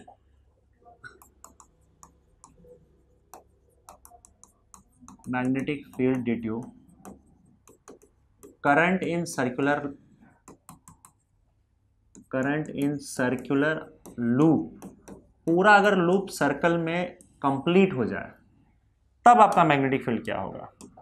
तो देखो अभी यहाँ पे सिर्फ एक सर्कल का हिस्सा था और ये एंगल यहाँ पे थीटा है, दिस एंगल इज थीटा, और याद रखना थीटा जो है यहाँ पे इन रेडियन है, क्योंकि हम डेरिवेशन के टाइम पे यहाँ पे रेडियन हमने लेके रखा हुआ था। तो अगर मान लो लूप कंप्लीट हो जाए, इसमें एक और चीज़ एट सेंटर, हम सेंटर पे ये सब चीज़ कर रहे हैं एट सेंटर, तो अगर सर्कुलर लूप कंप्लीट हो जाए और इसके अंदर करंट फ्लो हो रहा है जिसके वजह से हमको सेंटर पे मैग्नेटिक फील्ड निकालना हो, तो सेंटर पे मैग्नेटिक फील्ड का वैल्यू क्या आ जाएगा, आप देखो कि ये एंगल थीटा पे डिपेंड कर रहा है कि कितना मैग्नेटिक फील्ड आएगा, B is proportional to theta. तो अगर मान लो ये सर्कल कंप्लीट हो जाएगा तो आप देखोगे कि थीटा का वैल्यू क्या हो जाएगा बताओ, अगर सर्कल कंप्लीट हो जाए तो थीटा का वैल्यू कितना हो जाएगा, 2 पाई हो जाएगा, 2 पाई रेडियन, है ना। पूरे सर्कल का जो एंगल होता है कितना होता है, 2 पाई होता है। और आप इसको आर्क वाला ही फॉर्मूला यूज करो, बस आर्क वाले फॉर्मूले में करना क्या है, थीटा का वैल्यू 2 पाई डाल देना है ना। तो आपका बी का वैल्यू क्या आ जाएगा यहाँ पे, mu naught upon 4 pi I upon R into theta, यही था ना। तो थीटा का वैल्यू क्या हो जाएगा, थीटा लिख लेता हूँ पहले, mu naught I upon 4 pi R into 2 pi, pi और पाई गया, 2 1 ज़ा 2 2 ज़ा, तो 2r नीचे बच जाएगा, तो इसका वैल्यू आ जाएगा mu naught I upon 2r। ये हो जाएगा magnetic field at the centre of a circular loop carrying current, ठीक है। फॉर n टर्न्स, अगर मान लो एक से ज्यादा टर्न है, यहाँ पे 1 टर्न और घुमा दिया, 2 टर्न और घुमा दिया, 3 टर्न और घुमा दिया, तो हर टर्न के करंट की वजह से और मैग्नेटिक फील्ड आएगा। तो जितना नंबर ऑफ टर्न्स होगा उतना ही ज्यादा मैग्नेटिक फील्ड बढ़ जाएगा, उतना टाइम्स आपका मैग्नेटिक फील्ड बढ़ जाएगा। So for n number of turns आपका मैग्नेटिक फील्ड आ जाएगा mu naught n into I upon 2r, बस n यहाँ पे मल्टीप्लाई हो जाएगा। So this is magnetic field due to current in a circular loop at centre. Very simple, समझ गए ये चीज़, ठीक है। तो बच्चों आगे बढ़ते हैं अगले टॉपिक की ओर, और यहाँ पे हम बात करेंगे axial magnetic field due to current in a circular loop. Circular loop में अगर करंट फ्लो हो रहा है उसके वजह से मैग्नेटिक फील्ड कितना आता है, उसका एक एग्जांपल हम लोग देख चुके हैं, लेकिन ये मैग्नेटिक फील्ड हम लोग ने उस सर्कल के सेंटर पे कैलकुलेट किया था। तो मान लो आपके पास अगर एक सर्कुलर लूप है कुछ ऐसे, अभी मेरे पास कुछ था नहीं तो मैंने पेपर का ही लूप बना रखा है ऐसे, तो ये सर्कुलर लूप है, मान लो इसके अंदर करंट ऐसे फ्लो हो रहा है, समझ गए। तो इस करंट की वजह से सेंटर पे कुछ ना कुछ मैग्नेटिक फील्ड आएगा, तो वो मैग्नेटिक फील्ड कितना होगा वो हम लोगों ने यहाँ पे कैलकुलेट कर लिया था, या फिर उसका हम लोगों ने डेरिवेशन किया। लेकिन अगर सपोज करो ये जो सर्कुलर कॉइल तुम्हें दिख रहा है, अगर इसके सेंटर से मैं एक परपेंडिकुलर लाइन ड्रॉ करूँ, इसके सेंटर से इस सर्कुलर लूप के परपेंडिकुलर अगर मैं एक ऐसा लाइन पास करता हूँ, तो इस लाइन को बोला जाता है आपका एक्सिस, इस सर्कुलर लूप का एक्सिस। सर्कल के सरफेस के परपेंडिकुलर, सर्कुलर कॉइल के परपेंडिकुलर अगर आप एक लाइन ड्रॉ करते हो, वो उसके सेंटर से अगर पास हो रहा है तो ये परपेंडिकुलर लाइन उसका एक्सिस कहलाता है। जैसे कुछ इस तरीके से, जैसे मान लो ये सर्कुलर लूप है और इसके सेंटर से अगर मैं एक लाइन ड्रॉ करूँ इस तरीके से जो कि उसके परपेंडिकुलर हो ऐसे, तो ये लाइन उसका एक्सिस कहलाएगा, ठीक है। यहाँ से ये लाइन उसका एक्सिस कहलाएगा। तो ये जो लाइन है, इस लाइन पे भी अब सेंटर पे हम लोगों ने तो मैग्नेटिक फील्ड निकाल लिया है, हमें क्या चाहिए, इस एक्सिस पे किसी पॉइंट पे कितना मैग्नेटिक फील्ड होगा। मान लो इस पॉइंट की हम बात कर लेते हैं, तो इस पॉइंट पे जो आपको एक्सिस दिख रहा है, मैं इसको एक्सटेंड कर देता हूँ, जस्ट अ सेकेंड, बाद में देख लेंगे। इस पॉइंट पे अगर मान लो हमको मैग्नेटिक फील्ड निकालना है, मतलब इस सर्कुलर कॉइल के एक्सिस के ऊपर अगर कोई पॉइंट हो, और वो पॉइंट हम मान लेते हैं कि यहाँ से z डिस्टेंस की दूरी पे, ये सेंटर O हो गया इसका, इससे z डिस्टेंस की दूरी पे इस पॉइंट पे हमको चाहिए मैग्नेटिक फील्ड। तो ये मैग्नेटिक फील्ड कितना होगा इस पॉइंट पे, ये हम लोग को निकालना है, ठीक है। अब देखो हम लोग फिर से वापस वही बायो सावर्ट्स लॉ का यूज़ करेंगे। पहले डीएल लेंथ में का एलिमेंट लेंगे, उसके वजह से कितना मैग्नेटिक फील्ड आ रहा है वो देखेंगे, और उसके बाद फिर पूरे कॉइल के लिए हम लोग उसको इंटीग्रेट कर देंगे तो पूरा मैग्नेटिक फील्ड मिल जाएगा हमें, ठीक है। एक बात और, इस कॉइल का जो रेडियस है वो रेडियस हम लोग r अज्यूम कर लेते हैं। So we have r radius over here, ये रेडियस r है आपका, ठीक है। सेंटर से हम z डिस्टेंस पे, अब इसको z ले सकते हो x ले सकते हो, वैसे तुम्हारे टेक्स्ट बुक में z लेके रखा हुआ है तो मैं z ले रहा हूँ, और तुम्हारे टेक्स्ट बुक में एक्चुअली इसको ना ऐसे नीचे लेटा के सर्कुलर कॉइल को लेटा दिया है और फिर उसके बाद ये डिस्टेंस z लिया है।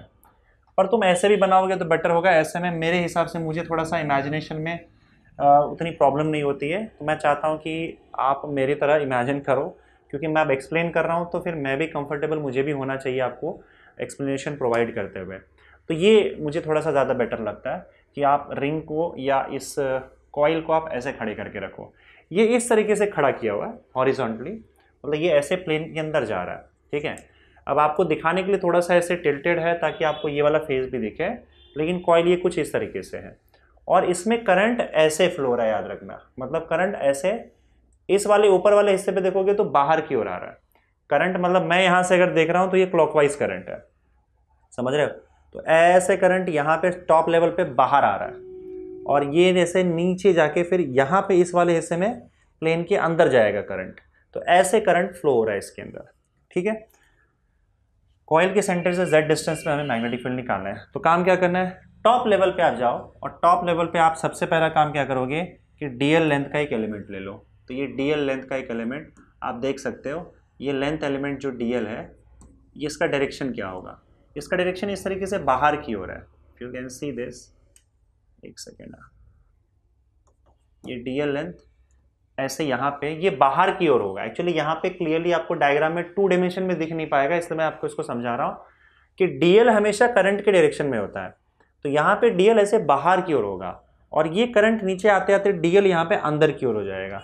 तो एक डीएल हम यहाँ भी लेंगे, इसके बारे में बाद में हम बात करेंगे, पर ये समझ लेना कि ये जो डीएल है आपको दिख ऐसे रहा है क्योंकि हम अंदर और बाहर की चीज़ बना नहीं सकते हैं ना, बोर्ड पे 2 डायमेंशन है, पर आप इमेजिन कर लेना कि ऊपर वाला डीएल ऐसे बाहर की ओर आ रहा है और नीचे वाला डीएल अंदर की ओर घुस रहा है, समझे, बाहर की ओर अंदर की ओर। तो अब ये बाहर की ओर डीएल है, डीएल के बाद जिस पॉइंट पे हम लोग को मैग्नेटिक फील्ड निकालना होता है वहां तक हम लोग ड्रॉ करते हैं एक आर वेक्टर। तो डीएल से जहां पे मैग्नेटिक फील्ड निकालना है वहां तक एक आर वेक्टर ड्रॉ कर दो। सॉरी, ये तुम्हारा आर वेक्टर हो जाएगा। कहाँ गया भाई, ये रहा, ये रहा आर वेक्टर। तो this is your vector R. चलिए समझ गए। अब डीएल और आर के बीच में एंगल कितना होगा ये इंपॉर्टेंट है, angle between DL and R, क्योंकि यहाँ पे थोड़ा सा एंगल में कंफ्यूजन हो जाता है, इसलिए मैं क्लियर कर देना चाहता हूँ। Angle between DL vector and R vector, वही आपका एंगल थीटा होता है। इज, अब देखो डीएल कहाँ जा रहा है बताओ, बाहर की ओर जा रहा है, और आपने डीएल ऐसे बाहर की ओर जा रहा है ना यहाँ पे, और आर आपने कहाँ ले रखा है, ऐसे ले रखा है। तो अगर डीएल बाहर की ओर ऐसे जाए, देखो ये डीएल बाहर की ओर जाए ऐसे, सॉरी, ये डीएल बाहर की ओर जाए, और अगर आप आर ऐसे ले रहे हो तो ऑब्वियस सी बात है कि ये परपेंडिकुलर हो जाएगा। आर आपने ऐसे लिया ना, डीएल बाहर की ओर आ रहा है, तो ये डीएल को रिप्रेजेंट कर रहा है बाहर की ओर, और आपने आर ऐसे ले रखा है, देखो। तो देखो डीएल पे, अब इसमें दिखेगा नहीं वैसा, इसलिए कंफ्यूजन क्रिएट होता है, बट डीएल आर के परपेंडिकुलर है। तो डीएल और आर जो होंगे वो एक दूसरे के परपेंडिकुलर हो जाएंगे। तो यहाँ पे थीटा का वैल्यू 90 डिग्री हो जाएगा। अब यहाँ पे हम लोग डीबी का वैल्यू कैलकुलेट करते हैं। तो जो डीबी आएगा इस डीएल की वजह से, उस डीबी का वैल्यू क्या होगा बताओ। फॉर्मूला के हिसाब से μ0/4 आई डीएल साइन थीटा में हमने देख लिया डीएल और आर के बीच में जो एंगल होता है वो 90 डिग्री है, तो I DL sine 90 degree upon R square हो जाएगा। So that is equal to μ0/4 so D B is equal to μ0/4 I D L upon R square. ये आपका डी बी का वैल्यू आ गया। अब ये मैग्नेटिक फील्ड किस डायरेक्शन में होगा ये भी इंपॉर्टेंट है, क्योंकि हमको डायरेक्शन में यहाँ पे देखना पड़ेगा। हर लेंथ एलिमेंट की वजह से जो मैग्नेटिक फील्ड आ रहा है वो मैग्नेटिक फील्ड किस डायरेक्शन में जा रहा है ये भी इंपॉर्टेंट है। तो अब मैग्नेटिक फील्ड का डायरेक्शन क्या होता है बताओ।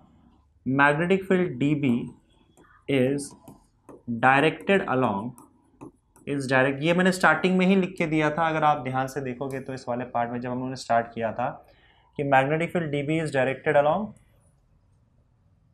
ये रहा देखो, magnetic field dB is directed along DL cross R, क्योंकि इसका वेक्टर फॉर्मूला ये होता है ना, तो डीएल क्रॉस आर के डायरेक्शन में आपका मैग्नेटिक फील्ड डीबी आएगा। तो जो भी मैग्नेटिक फील्ड आएगा यहाँ पे वो DL cross, directed along DL cross R, DL cross R, DL cross R. अब डीएल क्रॉस आर जिस डायरेक्शन में जाएगा उसी डायरेक्शन में मैग्नेटिक फील्ड डीबी जाएगा। तो डीएल क्रॉस आर किस डायरेक्शन में जा रहा है वो चेक कर लेते हैं। तो जैसे मैंने बताया डीएल जो है वो बाहर की ओर आ रहा है, तो हम बाहर की ओर बनाएंगे ये। आर कहाँ जा रहा है, ऐसे जा रहा है, आर नीचे की ओर जा रहा है ऐसे। याद रखना ये पूरा ये ऐसे आएगा, ऐसे देख रहे हो ना, इस तरीके से डीएल बाहर जा रहा है और आर थोड़ा सा टिल्टेड है लेकिन 90 डिग्री पे है, समझे। तो अगर मैं डीएल क्रॉस आर निकालता हूँ तो अपनी उंगलियों को कहाँ रखूंगा, डीएल के डायरेक्शन में रखूंगा आगे की तरफ, और उसको घुमा के आर की तरफ लेके जाऊंगा जो कि नीचे है ऐसे। तो डीएल क्रॉस आर जो है ना वो परपेंडिकुलर ऐसे जा रहा है, मतलब इस डीएल और आर का जो प्लेन बन रहा है, डीएल इधर जा रहा है, डीएल बाहर की ओर आ रहा है ऊपर टॉप लेवल पे, आर नीचे की ओर जा रहा है। तो ये देखो एक प्लेन बना रहे के एंगल पे, इस प्लेन के परपेंडिकुलर डीएल क्रॉस आर ऐसे आएगा। अब ये डीएल क्रॉस आर जो है वो इस आर के भी परपेंडिकुलर होगा और इस डीएल के भी परपेंडिकुलर होगा और ऐसे बाहर आएगा। देखो एक बात ध्यान रहे कि जब हम लिखते हैं ए क्रॉस बी, तो ये जो ए क्रॉस बी होता है, ये ए क्रॉस बी ए के भी परपेंडिकुलर होता है, बी के भी परपेंडिकुलर होता है। क्योंकि अगर मान लो आपका ए इधर है और बी इधर है, तो आपका ए इधर है मान लेते हैं और बी इधर है, तो आपका ए क्रॉस बी कहाँ जाएगा बताओ। ए क्रॉस बी इन दोनों के परपेंडिकुलर बाहर जाएगा। ए क्रॉस बी ए और बी दोनों के परपेंडिकुलर होगा। उसी तरह से डीएल क्रॉस आर, डीएल और आर दोनों के परपेंडिकुलर होगा। डीएल बाहर है, आर नीचे है, तो जब मैं डीएल क्रॉस आर निकालूंगा तो ऐसे परपेंडिकुलर जाएगा। ये डीएल क्रॉस आर डीएल के भी परपेंडिकुलर है और ये जो आर है उसके भी परपेंडिकुलर है। जिस डायरेक्शन में dl क्रॉस r जाएगा वही आपका db होगा। इसका मतलब db भी dl के भी परपेंडिकुलर होगा, r के भी परपेंडिकुलर होगा। तो मान लो यहां पे आपका ये db आया, ये dl के भी परपेंडिकुलर है और r के भी परपेंडिकुलर है। अब ये db जो मैग्नेटिक फील्ड है वो कहां पे हम निकाल रहे हैं, यहां पे निकाल रहे हैं ना, तो उसको घसीट के नीचे लेके आ जाओ और आपके r के परपेंडिकुलर ही होना चाहिए db। तो ये db का वैल्यू आपका यहां पे चला जाएगा। This is your db। समझे? थोड़ा और बड़ा बना लेते हैं, जो कि r के, तो आपको अगर मान लो थोड़ा सा कॉम्प्लिकेशंस हो रहा है समझने में, तो बस इतना याद रखो कि आप जो db बनाओगे वो इस r के परपेंडिकुलर यहां बना देना। समझे? तो ये आपका db हो गया वेक्टर। क्लियर है? अब एक काम करो, इस db को दो कंपोनेंट में डिवाइड कर दो। तो मैं सबसे पहले दो एक्सिस ड्रॉ करता हूँ। एक एक्सिस ऑलरेडी ड्रॉ किया हुआ है, एक्स एक्सिस, यहाँ से आप एक वाई एक्सिस ड्रॉ कर दो, ठीक है। और यहाँ पे एक काम करो, हम इस एंगल को, जो कि r और r के बीच में एंगल दिख रहा है ना, इसे हम थीटा अज्यूम कर लेते हैं। तो अगर ये एंगल थीटा है, ये 90 डिग्री है, तो ये 90 माइनस थीटा हो जाएगा। अगर ये 90 माइनस थीटा है तो ये पूरा एंगल 90 डिग्री है ना, तो ये थीटा हो जाएगा। और अगर ये थीटा हो जाएगा तो ये 90 माइनस थीटा हो जाएगा। अगर ये 90 माइनस थीटा होगा तो ये एंगल 90 डिग्री बन रहा है, तो ये थीटा हो जाएगा। तो अल्टीमेटली आप ट्रिग्नोमेट्री का यूज़ करके देख सकते हो कि ये एंगल थीटा आ गया। समझे? ये थीटा है तो ये थीटा आ जाएगा। अब इस dB को आपको दो कंपोनेंट में डिवाइड करना है।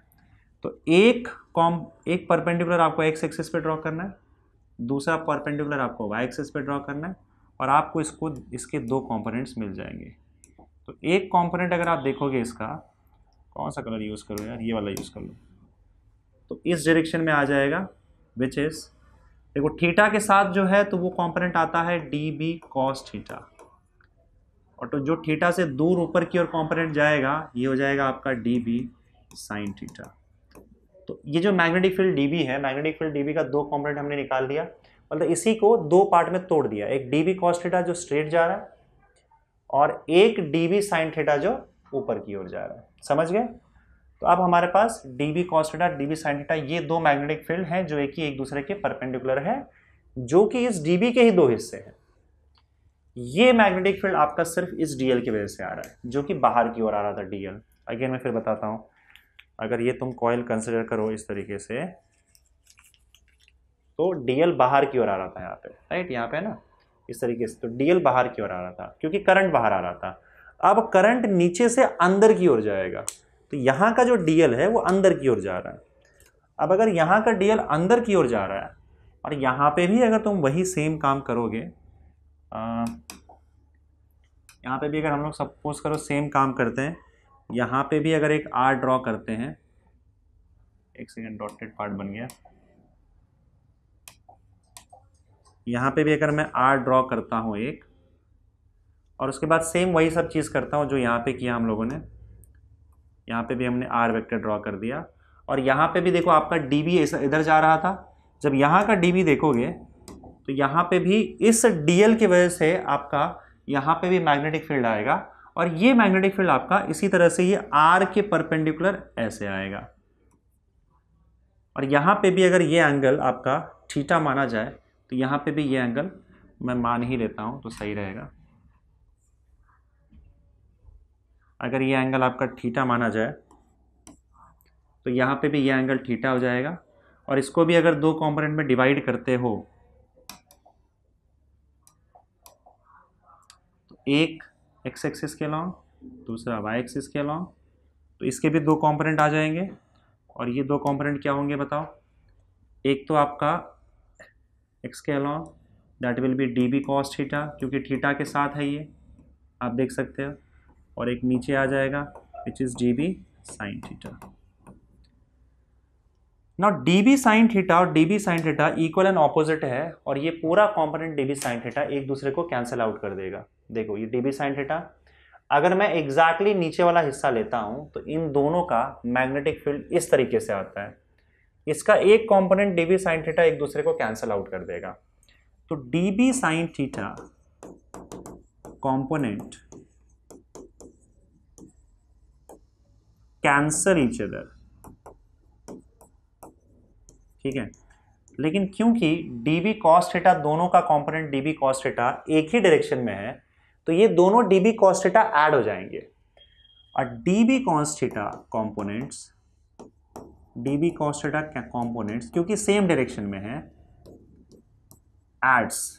एड टू ईच अदर, एक दूसरे से ऐड हो जाते हैं और बन जाएगा टोटल यहाँ पे डी बी कॉस थीटा। ये तो सिर्फ दो लेंथ एलिमेंट की बात की हम लोगों ने।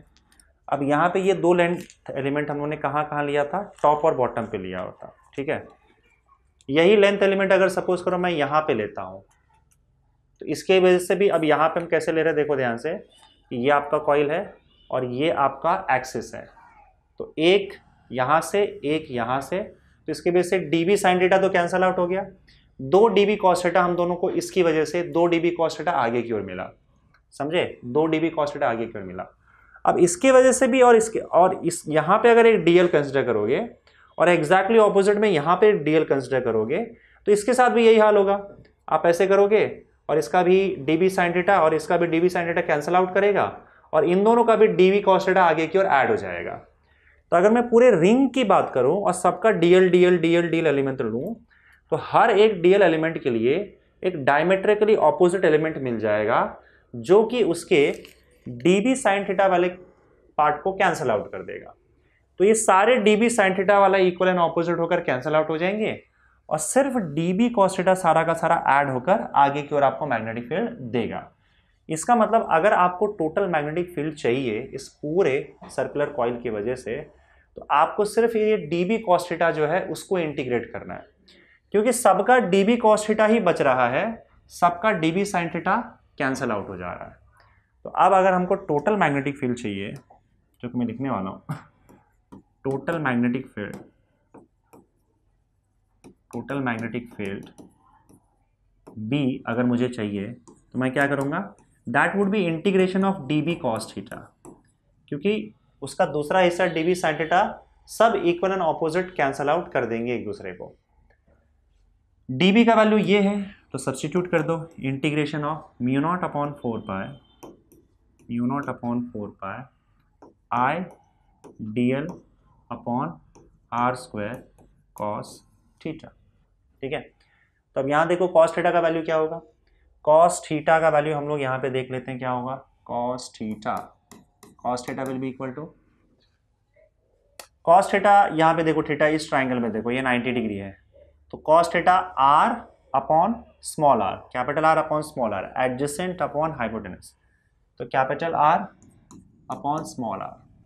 तो देयरफॉर यहाँ पे मैग्नेटिक फील्ड बी का वैल्यू क्या हो जाएगा, तो देयरफॉर बी इज इक्वल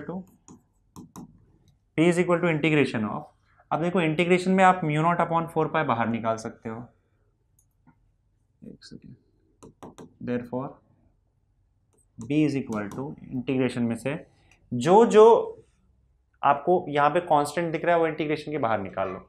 अगर आप dl बदलते जाओगे तो क्या होगा बताओ, म्यू नॉट अपॉन 4 पाई ये तो कांस्टेंट ही होगा, इसको कुछ नहीं होने वाला है, करंट भी कांस्टेंट होगा, इवन इनफैक्ट यहाँ पे अगर आप देखोगे तो आर स्क्वायर भी कांस्टेंट होगा।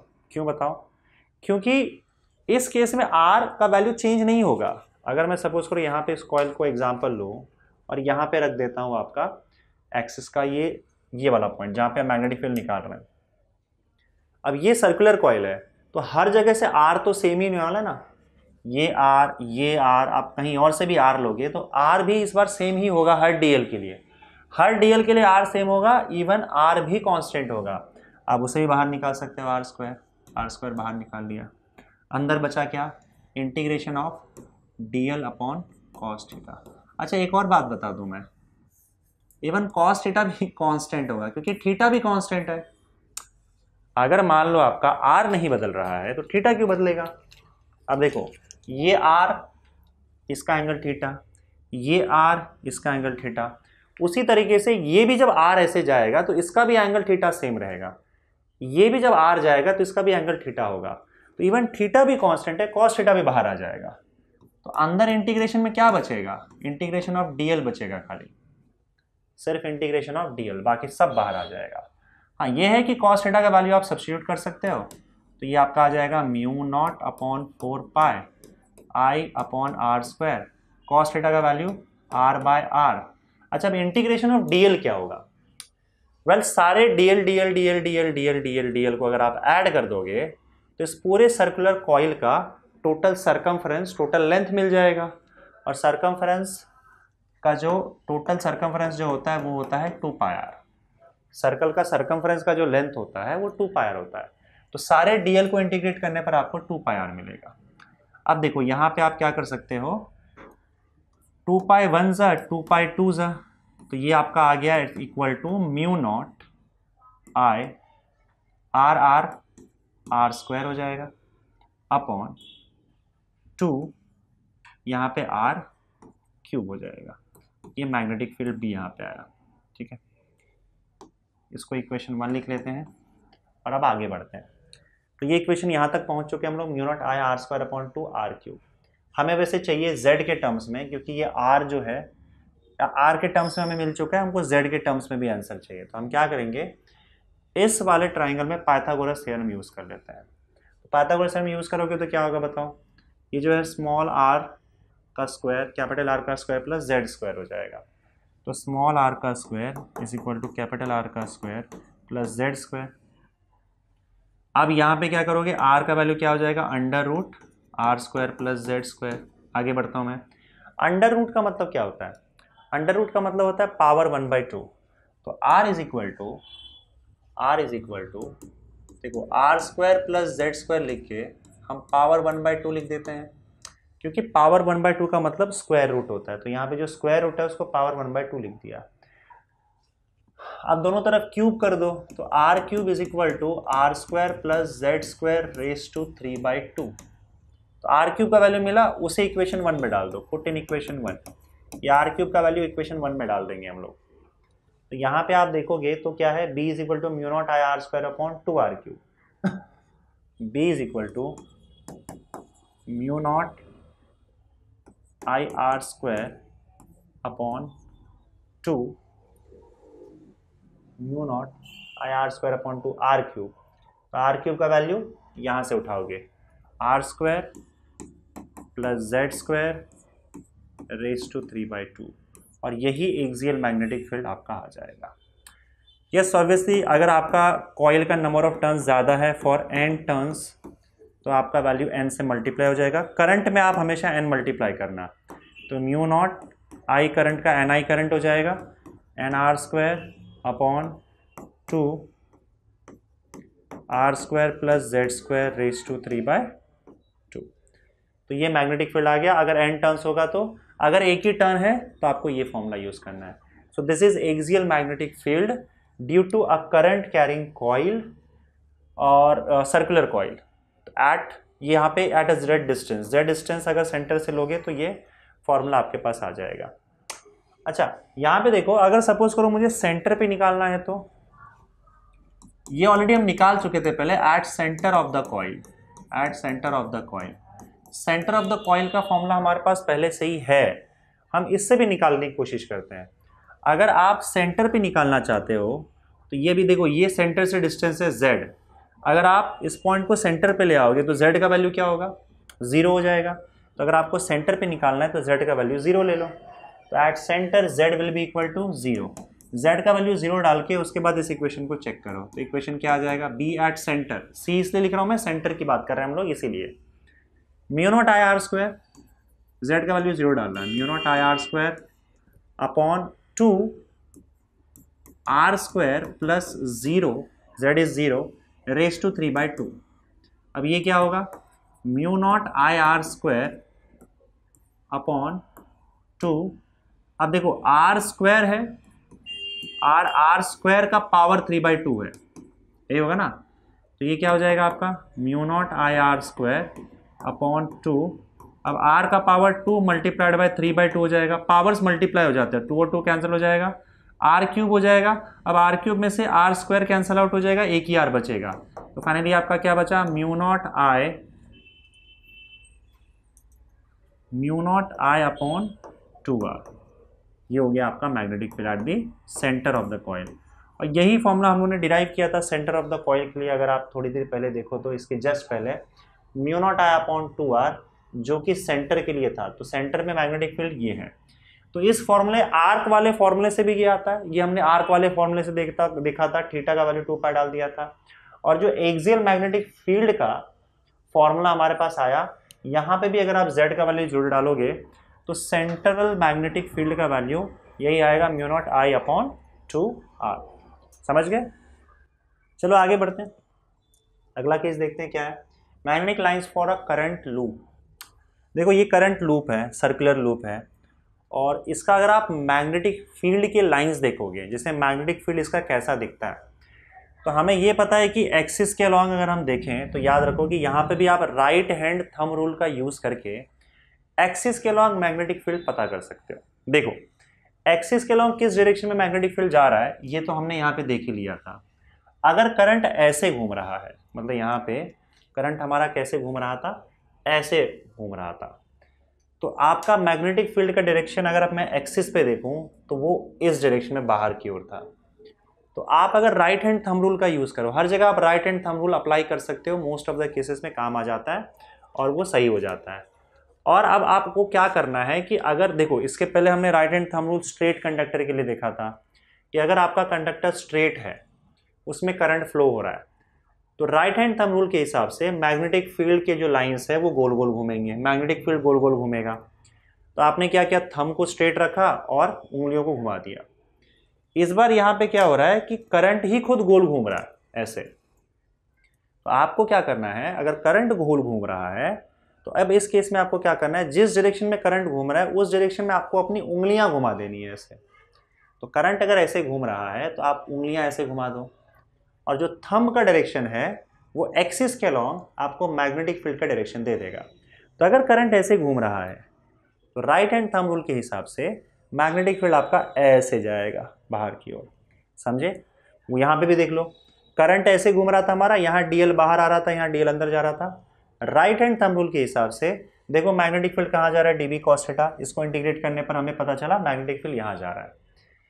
तो राइट हैंड थंब रूल के हिसाब से आप एक्सिस के अलॉन्ग मैग्नेटिक फील्ड का डायरेक्शन दे सकते हो। तो अगर आप मैग्नेटिक फील्ड के लाइंस को देखो आप यहाँ पे, तो यहाँ पे आपको मैग्नेटिक फील्ड कैसे मिलेगा। अगेन यहाँ पे भी हम सेम सिचुएशन लिया है, करंट ऐसे जा रहा है, राइट हैंड थंब रूल के हिसाब से अगर आप बीच में देखोगे तो आपको मैग्नेटिक फील्ड के लाइंस ऐसे जाते हुए नजर आएंगे, यहाँ से और यहाँ से एंट्री मारते हुए नजर आएंगे। ये मैग्नेटिक फील्ड इस कॉइल का, क्योंकि अगर कॉइल में करंट है तो वो अपना मैग्नेटिक फील्ड प्रोड्यूस करेगा। कितना मैग्नेटिक फील्ड प्रोड्यूस करेगा एक्सिस पे, इसका फॉर्मूला हम ऑलरेडी डिराइव कर चुके हैं। यहाँ पे कहाँ गया ये वाला, राइट।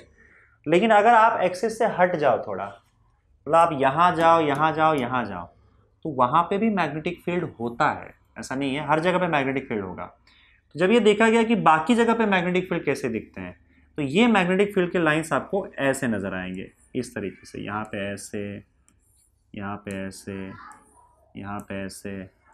ये मैग्नेटिक लाइंस ऑफ फोर्स देखा गया कि एक लूप का मैग्नेटिक लाइंस ऑफ फोर्स कैसे दिखता है।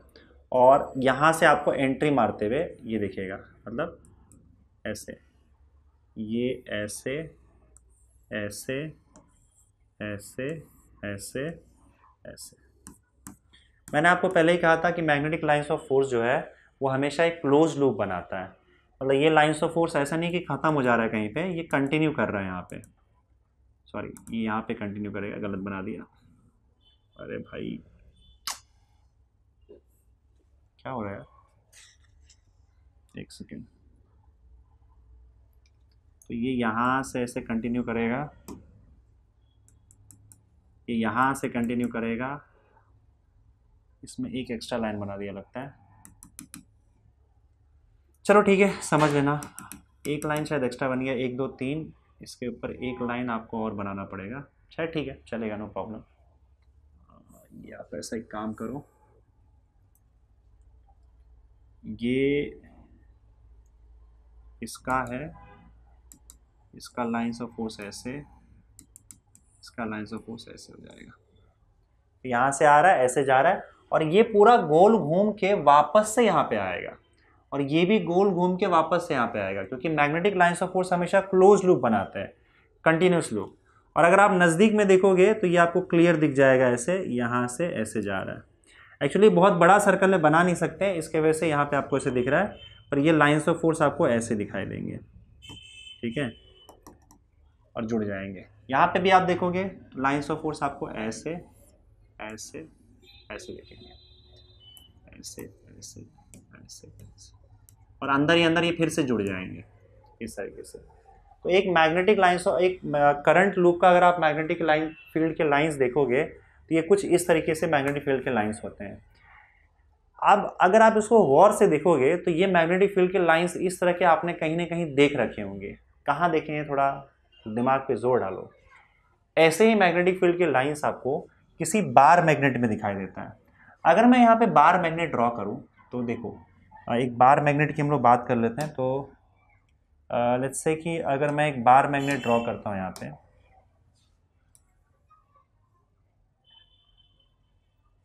एक सेकेंड, ये बार मैग्नेट है, ठीक है, और इसका नॉर्थ पोल होगा, साउथ पोल होगा, वो भी देख लेते हैं। ये इसका मान लेते हैं नॉर्थ पोल है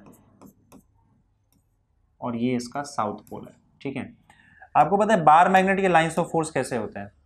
वेल, बार मैग्नेट के लाइंस ऑफ फोर्स आपको नॉर्थ से निकलता हुआ दिखेगा, ये चीज़ मैं आपको बता चुका हूँ, और बाद में गोल घूम के फिर साउथ के अंदर जाता हुआ नजर आएगा।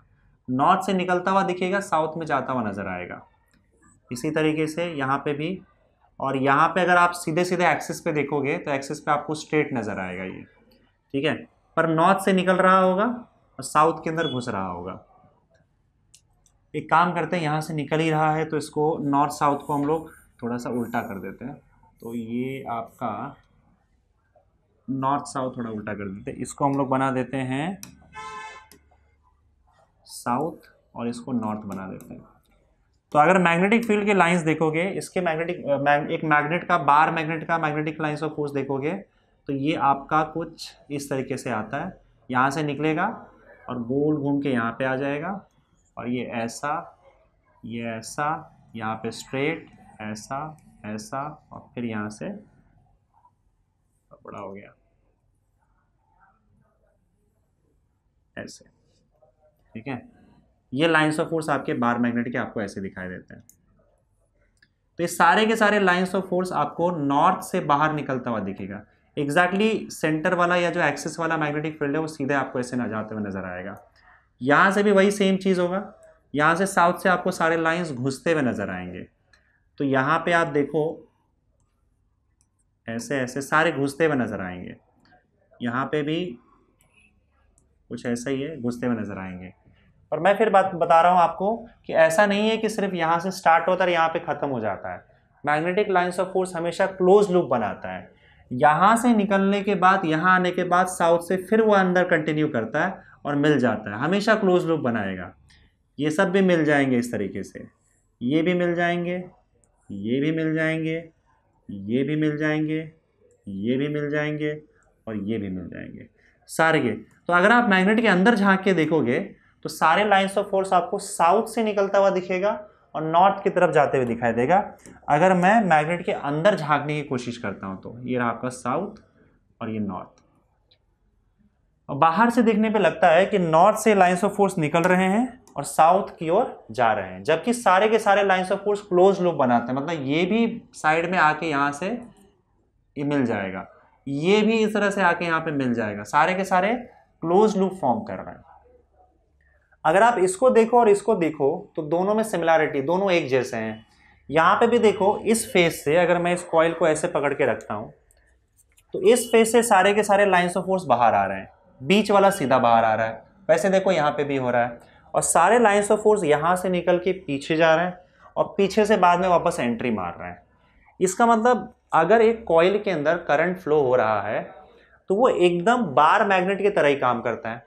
एक बार मैग्नेट का जिस तरह से मैग्नेटिक लाइंस ऑफ फोर्स होता है, जिस तरह से मैग्नेटिक लाइंस ऑफ फोर्स निकलते हैं और अंदर घुसते हैं, उसी तरीके से एक करंट कैरिंग कॉइल में, अगर एक कॉइल है आपके पास सर्कुलर कॉइल, उसमें करंट फ्लो हो रहा है तो एक साइड से मैग्नेटिक लाइंस ऑफ फोर्स निकलेगा और दूसरे साइड से मैग्नेटिक लाइंस ऑफ फोर्स घुसेगा, और ये उसी तरह से क्लोज लूप बनाता है। लाइंस ऑफ फोर्स दिखता है आपको जिस तरह से एक बार मैग्नेट का दिखता है, समझे?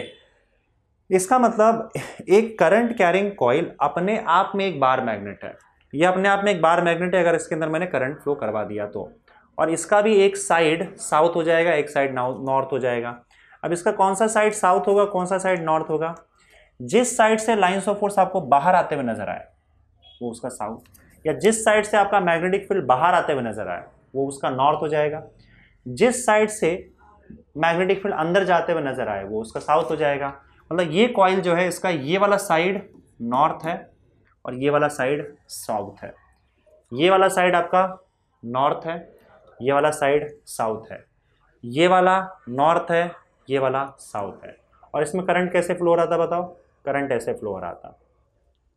तो मैं जिस साइड को देख रहा हूं ये साउथ है, आप जिस साइड को देख रहे हो वो क्या है? नॉर्थ है। अब देखो कॉइल में करंट का डायरेक्शन कहाँ जा रहा है उससे आप साउथ और नॉर्थ पता लगा सकते हो।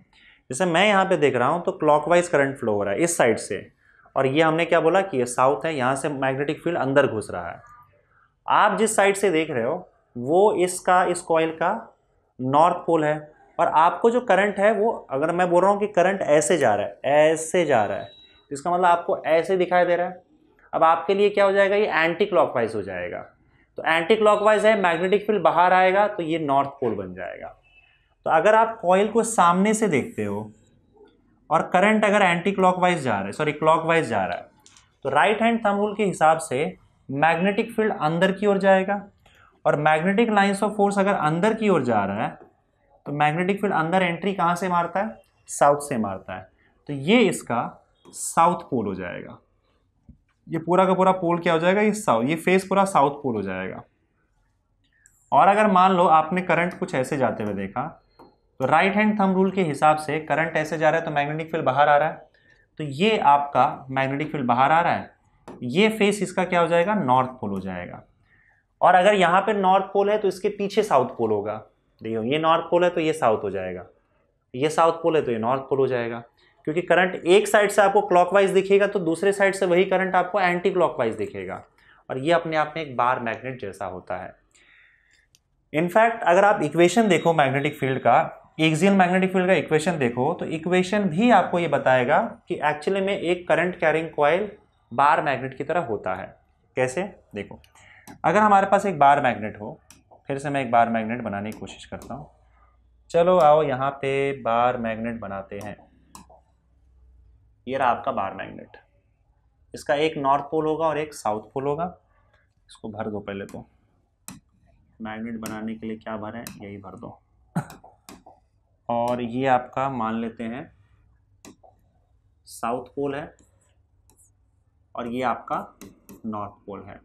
अब मान लो ये सेंटर है, अगर इस सेंटर से r डिस्टेंस पे, मतलब यहाँ पे एक एक्सिस होगा इसका, इसका एक्सिस क्या होता है? अगर आप दोनों पोल से एक लाइन ड्रॉ कर दो तो ये उसका एक्सिस हो जाएगा।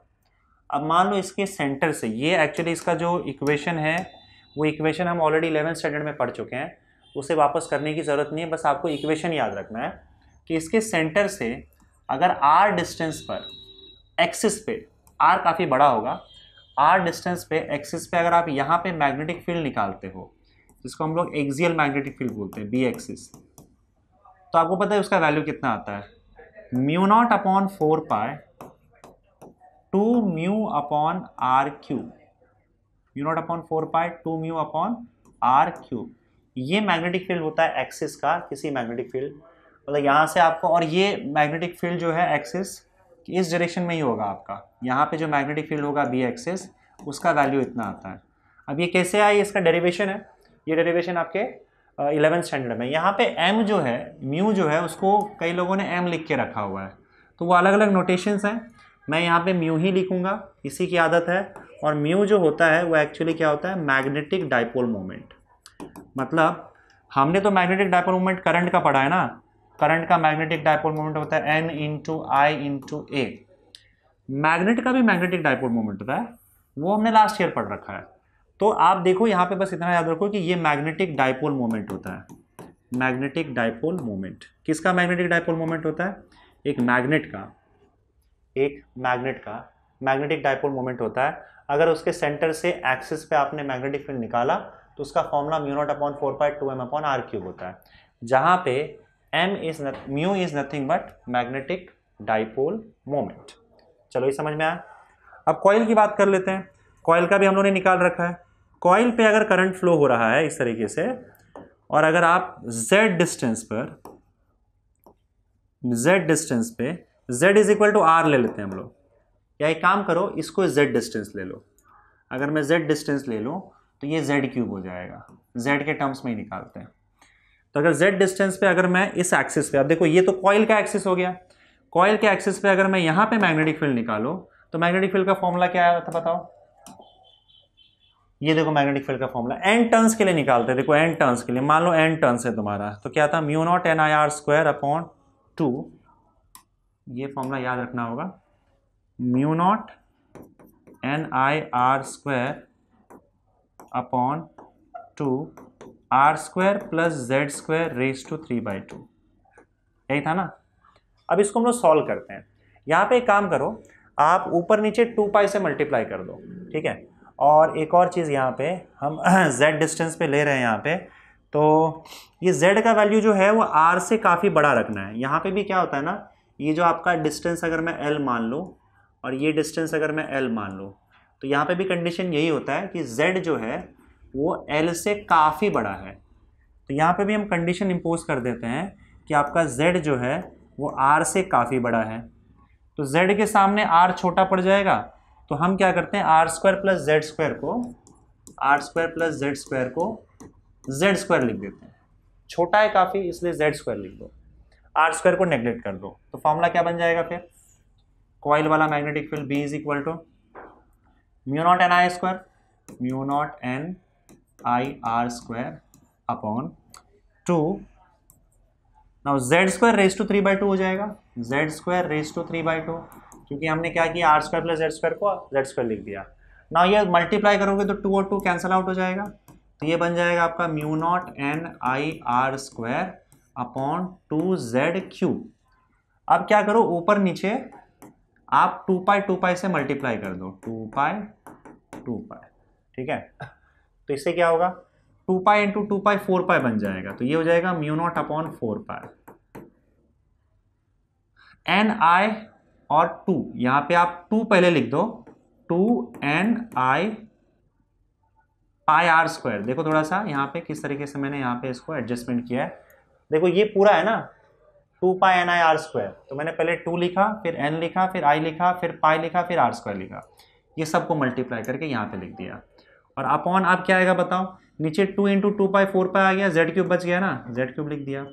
अब देखो पाई आर स्क्वायर क्या होता है, pi R square is nothing but coil का एरिया। कॉइल सर्कुलर है, सर्कुलर कॉइल है तो उसका एरिया क्या होगा, पाई आर स्क्वायर होगा, सर्कल का एरिया पाई आर स्क्वायर होता है। तो ये हो जाएगा आपका 2ni और ये हो जाएगा a upon Z cube. a क्या है, पाई आर स्क्वायर इसका एरिया है। और अब तुम जानते हो कि ni a क्या होता है, n into I into A coil का क्या होता है, n into I into A is equal to, ये होता है म्यू, म्यू का फॉर्मूला है ना ये, mu is equal to N I A. Mu क्या है यहाँ पे, magnetic dipole moment, magnetic dipole moment. तो आप एन आई ए की जगह पे क्या लिखोगे, म्यू लिखोगे, तो मैग्नेटिक फील्ड का फॉर्मूला क्या बनेगा, magnetic field will be equal to mu naught upon 4 pi 2, ये क्या है, मैग्नेटिक डाइपोल मोमेंट कॉइल का, mu upon Z cube, 2 mu upon Z cube. तो ये आपका एक्सिस वाला मैग्नेटिक फील्ड हो गया कॉइल का। कॉइल के एक्सिस पे जेड डिस्टेंस पे मैग्नेटिक फील्ड आपको ये मिल रहा है, mu naught upon 4 pi 2 mu upon Z cube. Bar magnet के सेंटर से एक्सिस पे जेड डिस्टेंस पे भी वही सेम मैग्नेटिक फील्ड मिल रहा है आपको।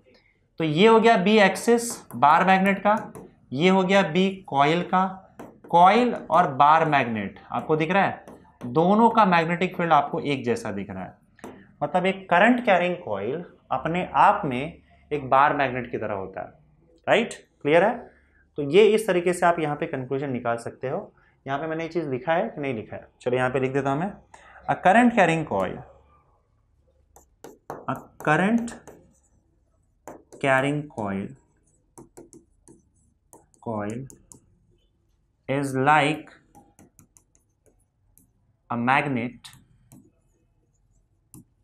and it has magnetic dipole moment, magnetic dipole moment। या फिर आप ऐसे लिखो, a current carrying coil behaves as a magnetic dipole, a current carrying coil acts as a magnetic dipole. Magnetic dipole मतलब वही मैग्नेट ही हो गया, मैग्नेटिक डाइपोल बोल दिया मतलब मैग्नेट ही हो गया। तो एक करंट कैरिंग कॉइल जो होता है वो एकदम एक मैग्नेट की तरह बिहेव करता है, इसको हम मैग्नेटिक डाइपोल बोलते हैं क्योंकि दो पोल्स है ना। तो एक करंट कैरिंग कॉइल भी मैग्नेटिक डाइपोल यानी कि मैग्नेट की तरह ही होता है, ये हम लोगों ने देख लिया, क्योंकि दोनों का एक्सिस का जो मैग्नेटिक फील्ड निकाला वो अल्टीमेटली सेम आ गया। समझ गए? तो ये चीज़ भी यहाँ पे हो चुका है बच्चों, आपको क्लियर, ऐसा मैं होप कर रहा हूँ। बढ़ेंगे अब आगे, अगले कॉन्सेप्ट की ओर चलेंगे।